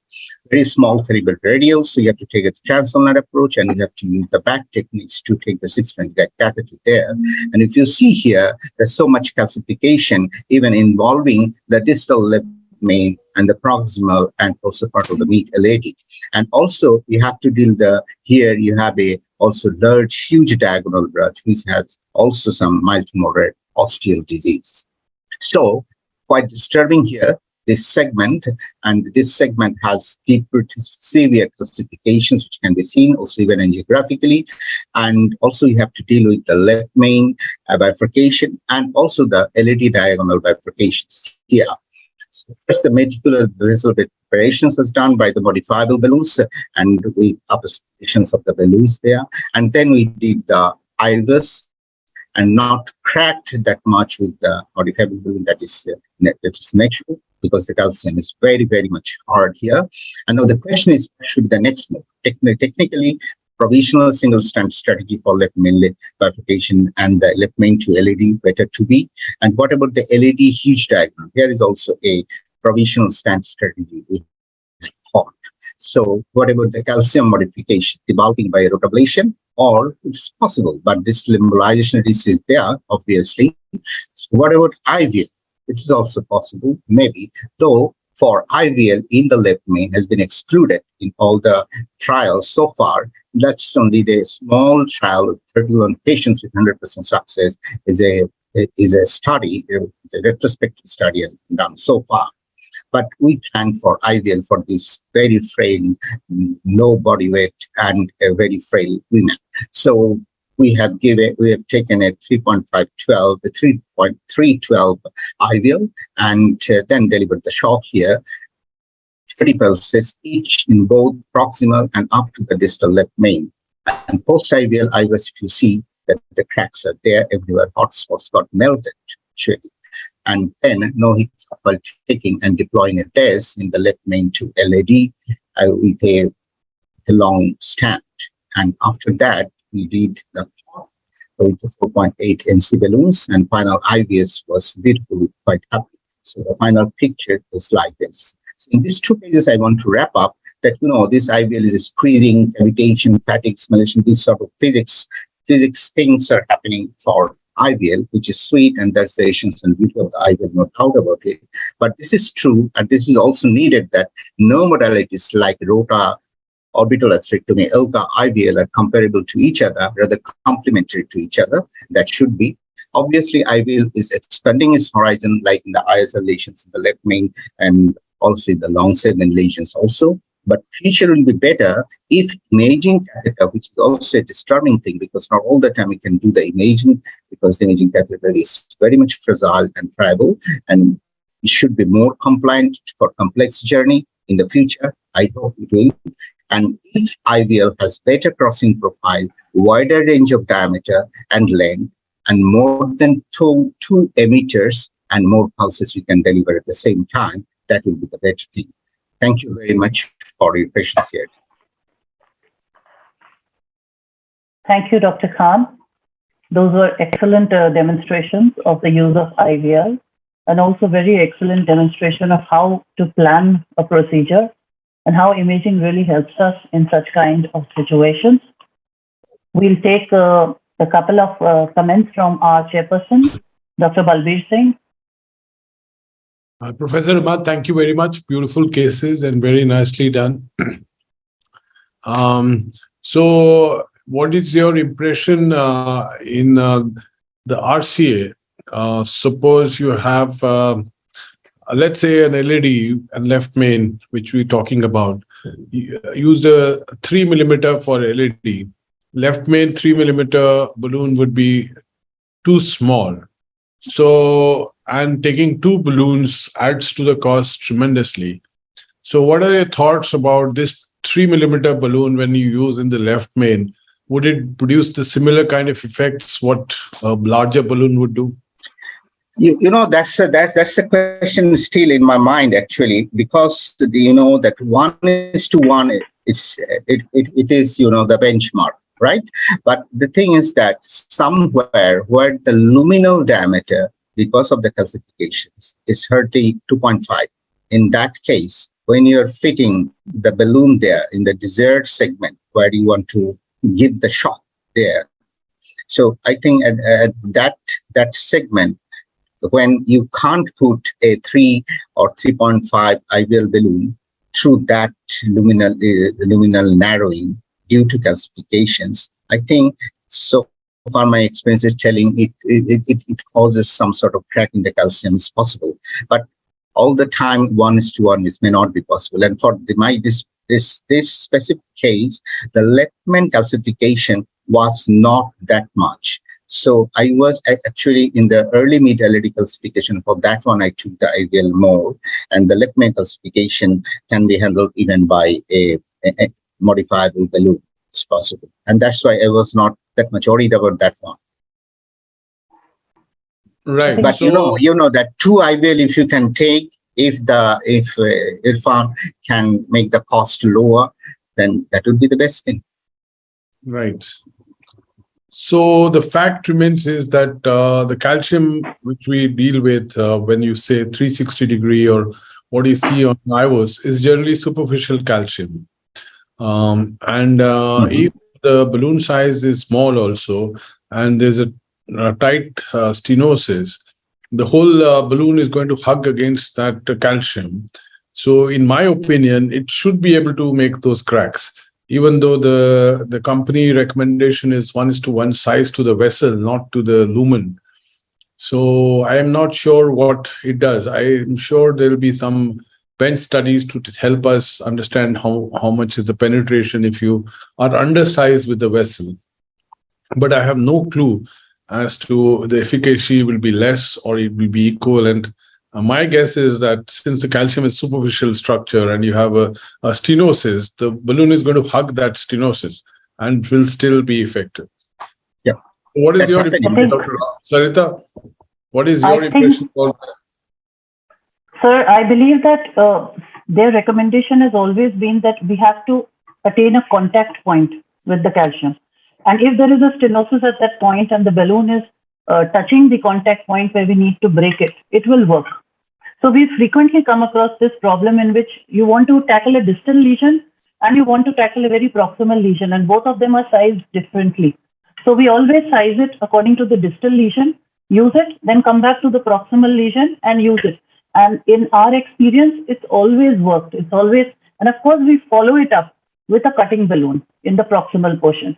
But we've always seen that the calcium has fractured. Yeah, that's true. So thank you very much. And we are running behind schedule. So we'll move to our next case. Dr. Khan, thank you for that wonderful presentation. Thank you very much. Our next presentation is by Dr. Sriram Veeraraghavan. He's Senior Intervention Cardiologist at SRM Medical College Hospital and Research Center. Dr. Sriram, can you share your screen? Yeah, I'm sharing the screen. Am I audible, ma'am? Yes, you're audible. Yeah, I'm just sharing the screen.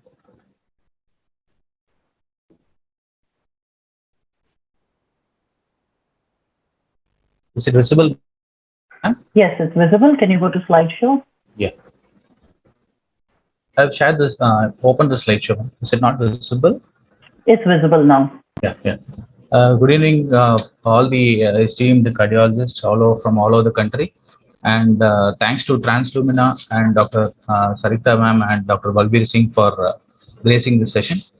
And my case will be a 78-year-old female with classical comorbidities, and she was admitted with evolved anterol MI. Her EF was around 45% and the creatinine was around 1.4.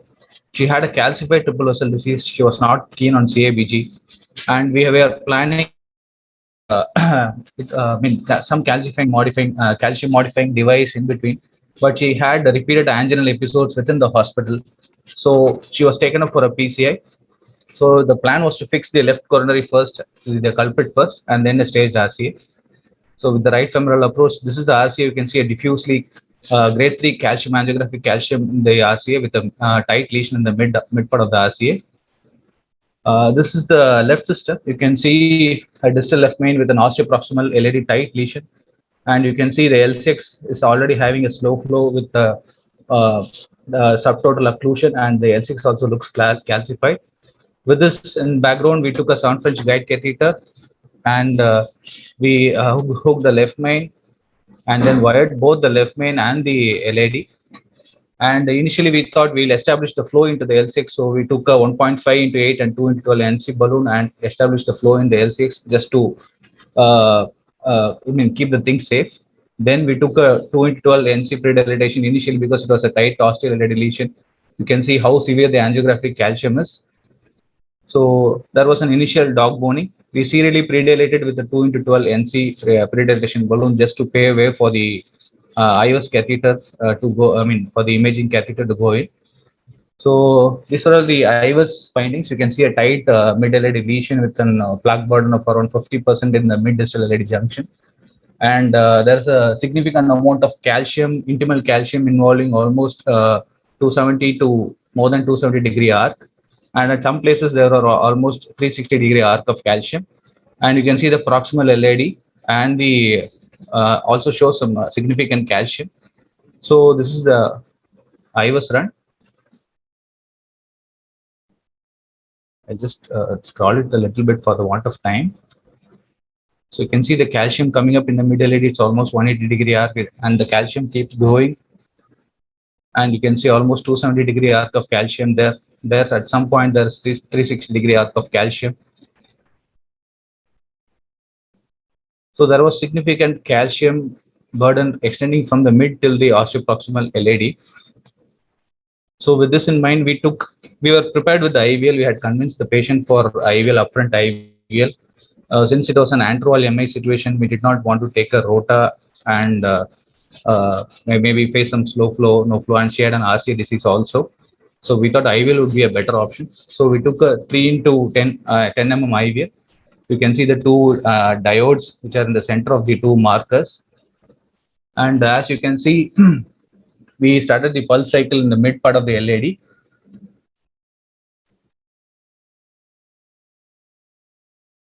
Are you able to hear me, ma'am?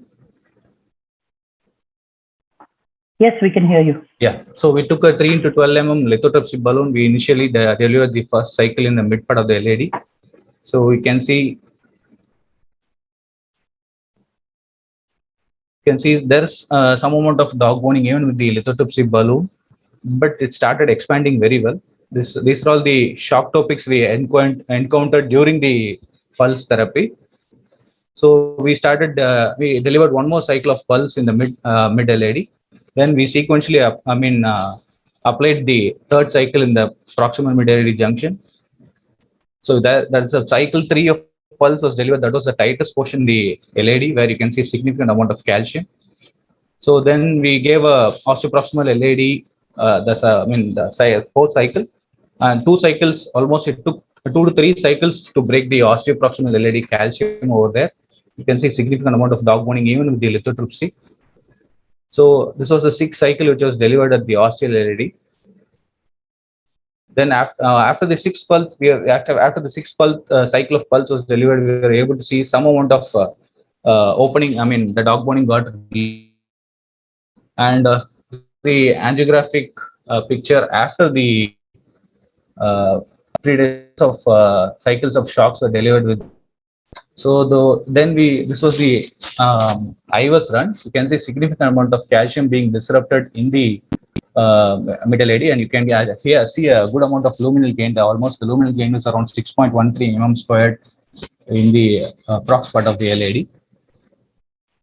So then we took a 3 into 10 Wolverine cutting balloon because it had a fibrocalcific lesion also. And we went up to 6 to 8 atmospheres there. You can just to modify some amount of the fibrous component of the flower. And then we took a 3 into 12 NC balloon just to ensure that adequate luminal gain is achieved in the proximal LAD. Then we took a 2.5 into 38 mm DES. You can see the stents getting well expanded. Then since 2 cycles of therapy was left, we thought we will just there was significant amount of carinal calcium. We did not have any plan to intervene into the L6 as such. We just wanted to establish the flow, and since she had a creatinine of 1.4 with a significant EGFR, so we did not want to intervene in the setting.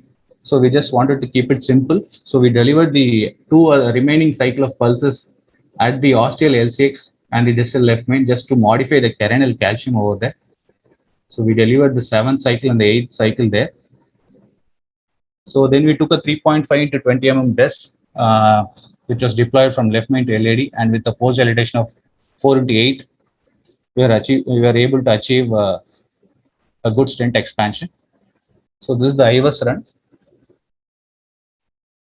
You can see a well expanded stent in the mid part of the LAD, and as we progress much more into the proximal part of the LAD, you can see the stents are well expanded. Except in some areas there was eccentric expansion of the stent, not a very circular expansion of the stent as expected. But we did a good post dilatation of the mid and the proximal LAD, and we did not want to chase much because we had got the numbers, at least the minimum MSA what we wanted to. So you can see in the distal part of the LAD, the MSA was around 4.5, and there was the stent had expanded almost to almost 6 squared in the mid part of the LAD, and you can see in the left main also it is around 10.37 millimeter squared of MSA. So with this, we did not want to chase further and go behind those eccentrically expanded areas of the stent. So this was the final result which we got.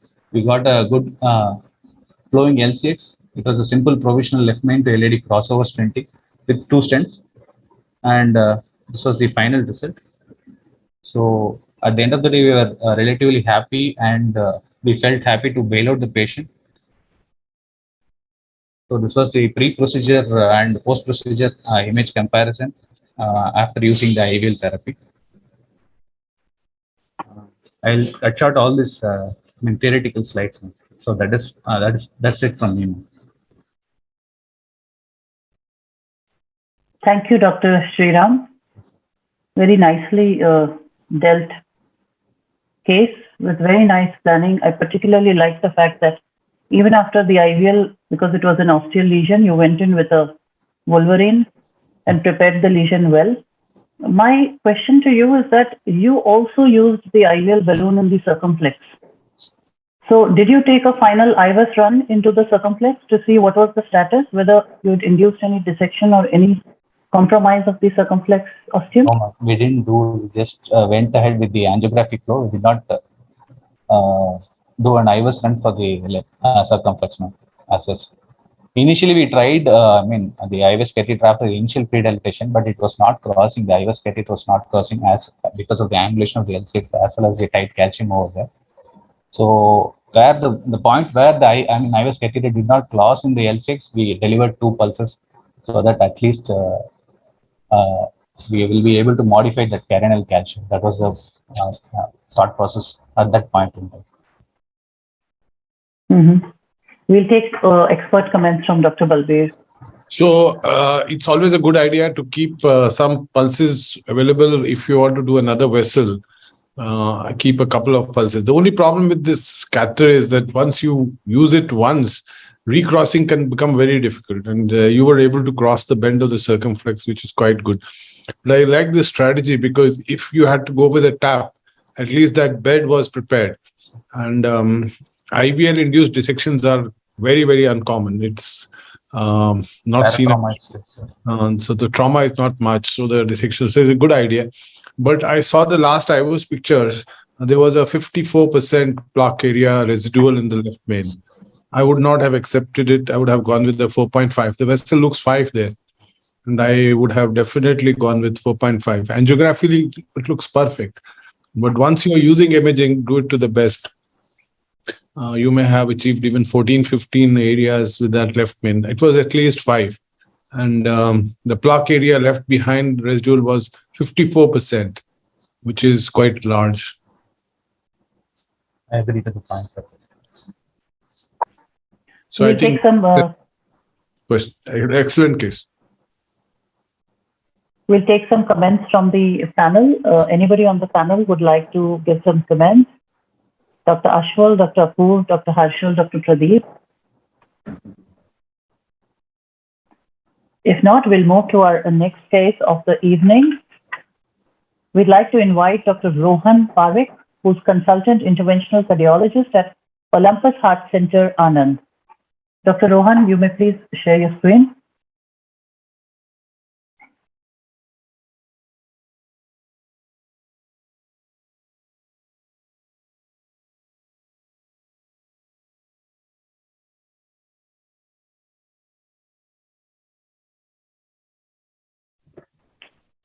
Good evening. Good evening. We can see your screen and you are audible. Good evening to all the Please teachers. go ahead. Yeah, okay. So my case is a case of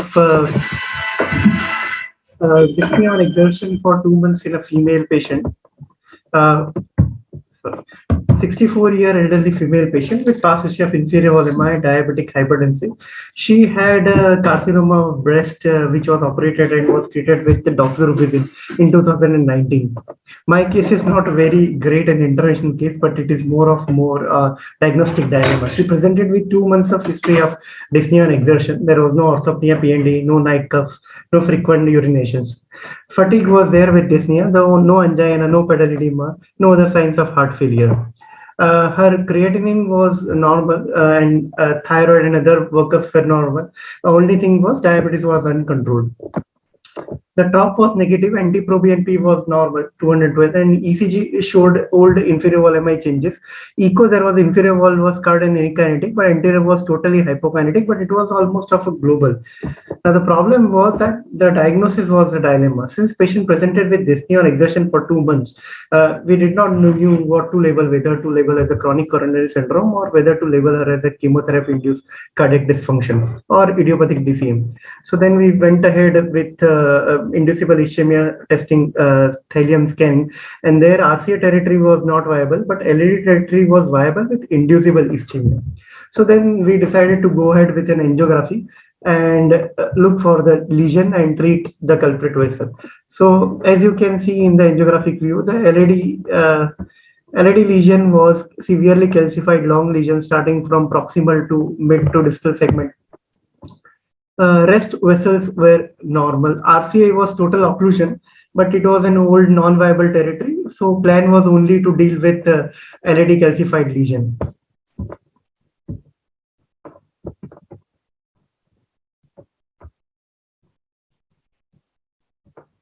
So if you can appreciate this long line of calcification at the basal point where it starts from the proximal end and it goes right to the mid to distal LAD, and there was a long lesion of LAD with tightest most part at the biggest septal that was arising, and RCA had a collateral from LAD. So probably this was the cause for her dyspnea on exertion, and since it's diabetic, we can label this as an angina equivalent.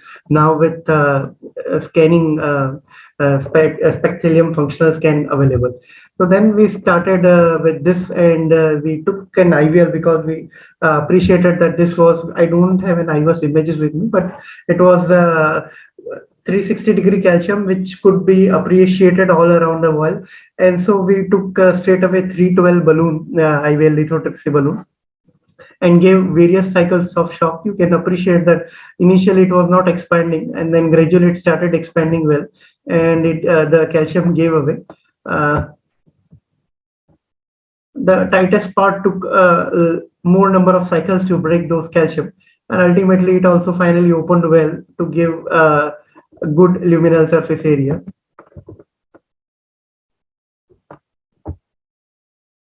So then after achieving well and using the non-compliant balloons to prepare again the bed before taking the stent, we took a long 3.5 stent, 3.532, and then proximally we used 3.524, and so there was an overlap stent segment, and ultimately we could achieve a nice result in the LAD. The cases that were presented earlier, they were very nice, very complex intervention. This was not as much complex intervention, but it was more of a complex diagnostic dilemma. That's all. That's all from me. Thank you, Dr. Rohan. Very nicely done case with a very good result and very good demonstration of the use of IVL in a calcified lesion. Thank you so much for the very nice case. And over to our expert panel for comments, Dr. Balbir. So did the ejection fraction improve after this? Sir, this case was done by me in 2020. Now this has been 2 years of follow-up. EF has come down to 40, 45. Not completely improved, but she has improved and asymptomatic. Actually, patient lives in London. She has now gone back. Last I saw her in December last year. Okay. So that's good. Symptomatically, the patient has improved. And it was a particularly important vessel because it was giving collaterals to the RCA also. So I think symptomatically she did well. Very interesting case, and thank you so much. And in the interest of time, we'll go to our final presenter, Dr. Parminder Singh. He's Assistant Professor, Department of Intervention Cardiology at Guru Nanak Medical College, Amritsar. Dr. Parminder. Good evening, ma'am. Good evening, sir.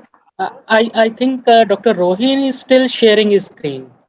I'm not able to share because Dr. Rohan is still sharing his screen. Dr. Rohan, can you unshare, Dr. Rohan? Yeah. Yeah, I think now you can share, Dr. Parminder.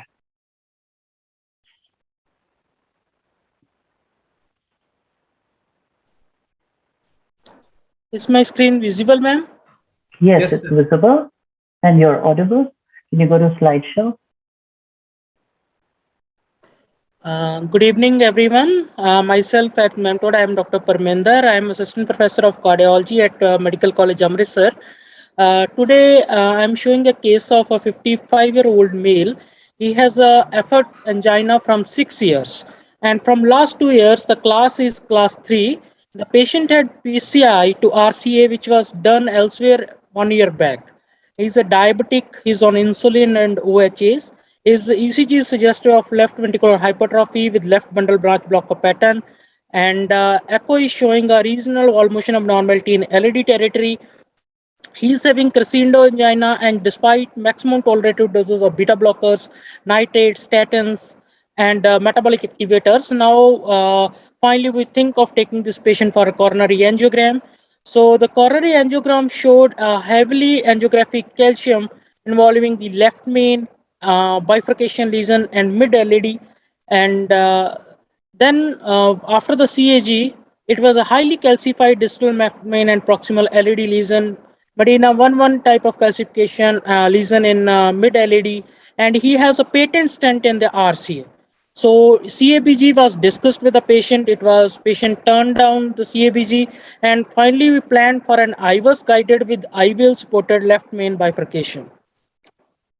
So when we initiated this case, we took a 7 French femoral access. The first challenge was to wire from this mid LED into the main LED, from the mid LED into the main LED vessel because of the angle at which the diagonal was there. Every time, because of this preferential angle, the wire was going into the diagonal branch. It is not entering into the LED because of a very small spicule, which we will see once we see IOS images, spicule of calcium, which was deflecting the wire into the diagonal branches. So we made a multiple attempts using our workhorse wires like run through normal support, BMW, filter. Then we think of taking a support from a micro catheter. We tried using a micro catheter, but again, our maximum efforts, they went into, it was in vain. We even tried with a stiff wire Gaia second, because since the shape was not preferable, it was again going again and again into the diagonal branch. So we think of taking either a Crusade double lumen catheter, or we changed to another wire. Finally, we made an attempt using micro catheter using a Filter XT, and this time the Filter XT, it went into the main distal LED, And this time we made a access into it. And after that, once we made a access, since a micro catheter was easily passed, we thought of taking a IVUS run. So on left, it is a run of the IVUS from left main to LED, and it is showing a very tight calcium. I will just restart it. There is a very tight calcium in the mid portion of the LED, and also in the distal left main and the ostial LED. And run from the left main to a ramus branch, it is also showing almost an arc of 260 degree of calcium involving the ostial circumflex. So we definitely need something to make the way, and this time our Maji is IVL balloon. So we first made a way for just entering the IVL balloon using a 1.5 into 10 semi-compliant balloon from left main to LED. We delivered almost 40 pulses using 3 into 12 shockwave coronary catheter from left main to LED and 20 pulses from left main to ramus intermediates. We purposely kept 20 pulses for used if the stent doesn't post dilate after placement. So post IVS, the run, it is showing there is some lot of cracks which in the tightest portions of the LED. And once these cracks are confirmed, we stented the mid LED using a Giants Prime 2.75 into 33 at 12 ATM. And from left main bifurcation, the strategy was to go for a mini crush, and we used Ultima Statanzai 3 into 28 from left main to Remus and Giants Expedition 3.5 into 28 from left main to LED. So we performed a mini crush techniques. Side branch stent was placed first. After that, stent delivery system and wire taken out. It is crushed using the left main stent. Then we use a pot of left main to LED stent using 4.5 into 8 NC. We rewire the Remus intermediates, and finally done kissing using 3.5 into 12 NC in left main to LED and 2.75 into 12 NC from left main to RI. So this is the run post IVUS. It is showing a well expanded stents, and there is no dissection and the minimum stented area in the left main, it comes around 7. And this is the run of IVUS from left main to RI stent, ostia well covered, stent, it is well crushed, there is no point which is left untouched, and the stent is well expanded and having a good MSA. So this is a angiographic view post case. So main discussion plan, the things in our case is the proper use of hardware, and very importantly, as Professor Saidur sir also told, that each and every debulking strategy, they are complementary to each other, they are not comparable. So IVL, use of OPNNC, use of cutting balloons, rota, they all are complementary to each other, and depending on the case selection and for the benefit of the patient and the long-term results, they can be used one another. And the long-term results of a patient, because there is a very limited data about the use of the IVL in left main cases, so the long-term results still they need to be think of, because once we have data from the Disrupt CAD4 trial, then only we will be able to say about the safety and more efficacy, though the IVL is used in nowadays very frequently. As today's discussion also, we have seen many cases of using IVL in left main cases. And apart from this discussion, now we are heading towards our 75th Independent Day. I congratulate everyone, and I thank everyone from the heart from Amritsar. Thanks a lot. Thank you, Dr. Parminder. Very nicely presented case. And also, I just wanted to ask you one question, is that in your presentation, I think I missed a slide over there. Where did you use your final 20 pulses of IVL that you had? Yes, ma'am. Yeah, ma'am, we just used it from left main to LED. I will just show. Pre-stenting, post-stenting? Post-stenting, ma'am. Post-stenting, ma'am. This particular area, the ostial LED, we used the remaining 20 pulses here. because this was the area which has the maximum, you can say, calcium in the pre-IBUS. And we have, since we have not used, and for this osteal lesion, we have not used a cutting balloon. So we have used the remaining 20 pulses from left main to LAD here. So this brings a very interesting point of discussion again, is that the use of IVL in a freshly deployed stent. I think all of us have used it sometime or the other in a freshly deployed stent, although the manufacturers say that you shouldn't because it interferes with the polymer of the stent. But I've been stuck a couple of times and I've had to use IVL in a freshly deployed stent too. And we have a 1-year follow-up of the patient and his stents are still doing pretty well. Dr. Balbir, would you like to say about that? So use of IVL in a freshly deployed stent. So my thinking is that use all the pulses before you get the stent. I would not wait to see a particular patient where the stent is still underexpanded despite an IVL. You have cutting balloon at that stage. You have an NC balloon. You can do a repeat run before you deploy the stent. Getting the stent and then using the pulses has some disadvantages. One, the sizing. For example, this vessel, I am not clearly seen those images to answer this question, has to be 3.5 to 4. This proximal part of the LAD or the ostium has to be around 4, in my opinion, on IVUS. And when you use a 3 IVL, you would hardly do any justice to this lesion. There's no contact with that end of the. So using them after the stent is a last ditch when you are left with them. Don't make it a strategy that you will keep 2 pulses for the stent if it doesn't expand. So I think that's a very good message, that we should always try to use it upfront and prepare the bed upfront. And especially for osteal lesions, we usually like to go in with a cutting because we know there's a lot of fibrous tissue over there. And post-stenting, we are usually left with very limited options. We can't use cutting, we can't use rota. Sometimes we do use IVL, but yes, we are limited by the size constraints. And of course, then you can think of using an OP and NC, which is also a last resort. So always important is to prepare the bed before we go in for the procedure, which is a point very well taken. Also, in the last case, we mentioned, somebody showed some shock topics, which we know that most of these shock topics are very benign. There's only been one case reported of ventricular fibrillation in a patient during the shock wave.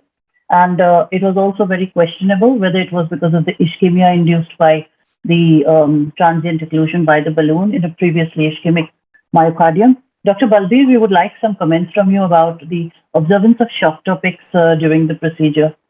Right. Sometimes we just see it in patients who have, low heart rate. Sometimes we see it in them. So what's your, opinion about it? So I would think one has to be very careful. So one of the first cases that we did was about 2 years back. And this was a live case to India Live. And that patient had an ICD on him and had LV dysfunction. So that what we got to see was these ectopics.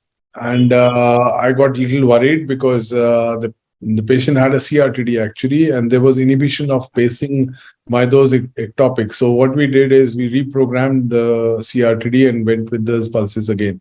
But this has to be kept in mind in people who have LV dysfunction. These ectopics could trigger off VF. So one should not, it has very, very rare event, but can happen. It can clearly happen. And then inhibition of pacing can also happen because of these ectopics leading some changes in the pacemaker. So that has also to be kept in mind. But So that's very rare event. Yeah.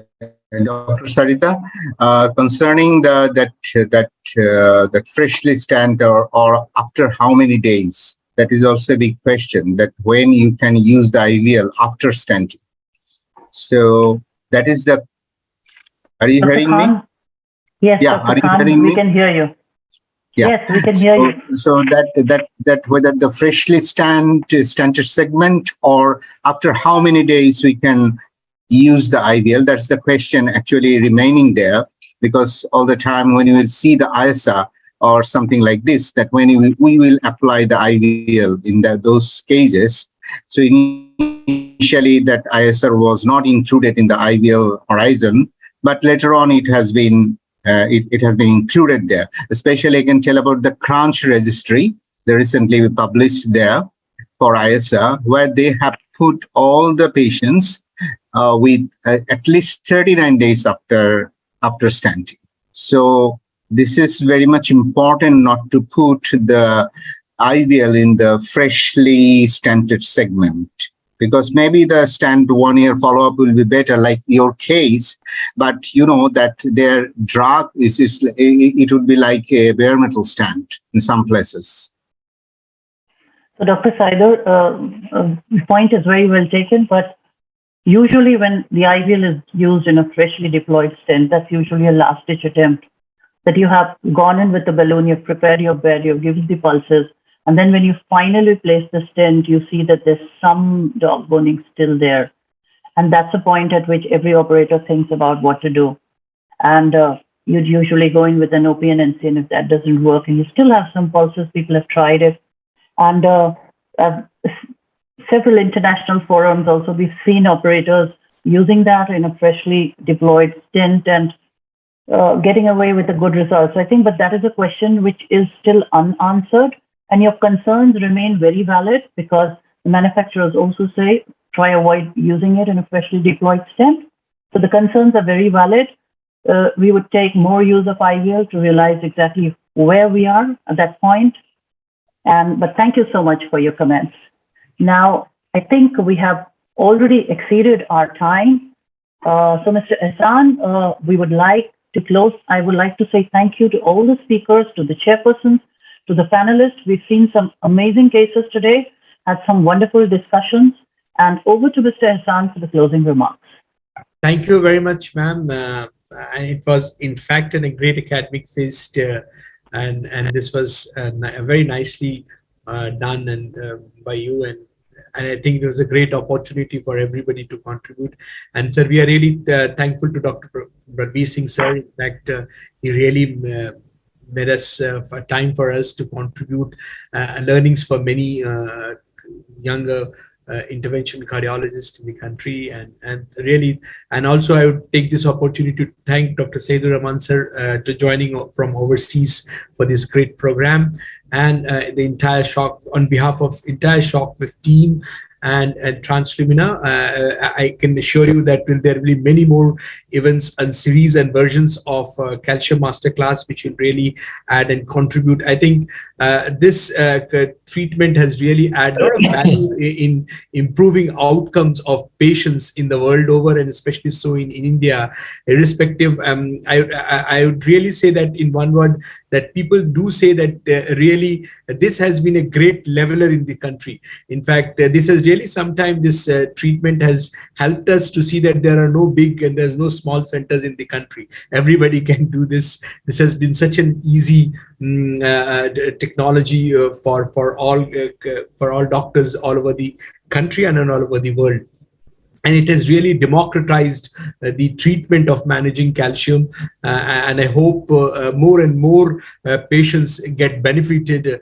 And I think this will be a real competition sometime to a CABG also, that more and more patients comes towards to IVL, basically to PCI, because you are able to treat more patients. You have endowed with a lot of better armamentarium at your disposal to fight this kind of challenges. I hope this will be the future in the times to come. Once again, I really like to thank from my core of my heart to all the expert panelists who joined it, and to everyone who made this evening a great one and spend time with the entire set of people, and to the great audience who had joined us for this evening to listen to your deliberations. So thank you, ma'am, once again very much for your great contribution, and sir, and to all of you as we sign off from Translumina here. Thank you very much and good night.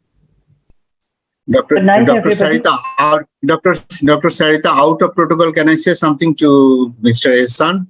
Yes, sir. Yes, sure. Mr. Ehsan, you have a very generous smile. This, yeah, and it's a beautiful smiling face, obviously. But I think your smile will be broader and broader day by day if you make the cost from the mother company with some competitive prices, so that we can use the IVL in a much the horizons will be expanded in that case. I think very valuable points, sir.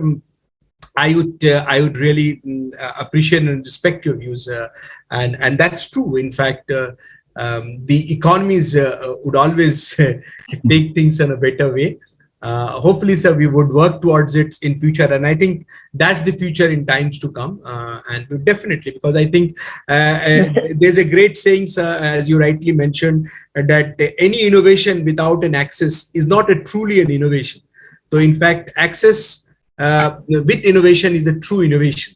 And I think with this kind of innovations and with perhaps limited access is not a great thing. So in times to come, I have my colleague, Mr. Bhojraj also here from Shockwave. We all will work together and we will synergize to see that how this, that more and more patients get benefited. We'll work toward this, sir. Truly deserving points, and sir, we will take this feedback a very, very important case. So, Mr. Ehsan, yes, I think yes, ma'am. Yes, ma'am. All of us, we concur with Dr. Saider when he says that cost is always an issue. I will also point to 2-3 more things that I think you should work on. One is the crossing profile of the balloon. No doubt it has improved from the first generation, but we are still looking to better crossing profiles of the balloon. The second is we want more, transmitters. There are only 2 transmitters. So for longer lesions, we would want a longer length of a balloon, like you have a longer length of the balloon in the other for the peripheries. So we can have a longer coronary balloon with more emitters. And the third thing which we are looking at is more number of pulses. This has only 80 pulses. And sometimes we exhaust our 80 pulses and the lesion is still not done. Or maybe we want to deal with 2-3 lesions in one patient. Asking for 2 catheters is a lot. So these are things we are looking at: better crossing profile, more number of emitters, and also more number of pulses. Ma'am, I tell you, the lady luck would definitely, it comes from a lady and the lady luck would smile. And most of this wish list which you had proposed, most of them, because I don't want to take away the thunder, because there are many things which are still in the pipeline, and it will be not true. It will be a bit premature to me to talk about it. But I can tell you internal source of information which I had. Some of them are already in the pipeline to work, and I think this will see the light of the day very soon, ma'am. So 1 or 2 of them. In fact, I will add one more list to it. In fact, Shockwave is really working very hard round the clock, and also to see that how do we bring accessibility in terms of because today the biggest problem of IVL is because of its bulky nature. The accessibility is, in fact, we are working on. In fact, the Shockwave team, as I understand from reliable sources and from my colleagues there and my counterparts, that they are working towards that. So I think you will see, ma'am, a lot of innovations, and some of them is very soon on the offing. They are knocking on the door. I would not. I'm still not eligible to say that, but they are all there, ma'am. Thank you so much. In fact, Bhojraj wanted, ma'am, Bhojraj wanted. So I work for Shockwave. If I may just add that, whatever ask you had, ma'am, almost all of them are taken care of currently, and we are ready with almost everything. It is just a matter of time. So we are starting with 120 pulses, maybe next month only, globally. But for India, it will take at least 5 to 6 months. And other products are also in pipeline, very much there. In fact, we have more than what you are asking. And I think, Ehsan, we can start with one slide at least in future presentations where we can showcase that what all we are having in pipeline. That will be good. That's wonderful. I think wonderful. Thank you so much. I think that's wonderful, Mr. Bhojraj, and I think that you're also working on using it for valves. Calcified valves is also what we are looking at. Yes, we are working on that as well. Yeah, plus smaller vessel. There are so many products just to take care of the calcium. Yeah. Wonderful. The innovation is the way forward. And thank you so much for everything. And say hello to your colleague, Liliana. And good night, everybody. Good night, everyone. Thank you so much, ma'am. Thank you so much, everyone. Thank you. Have a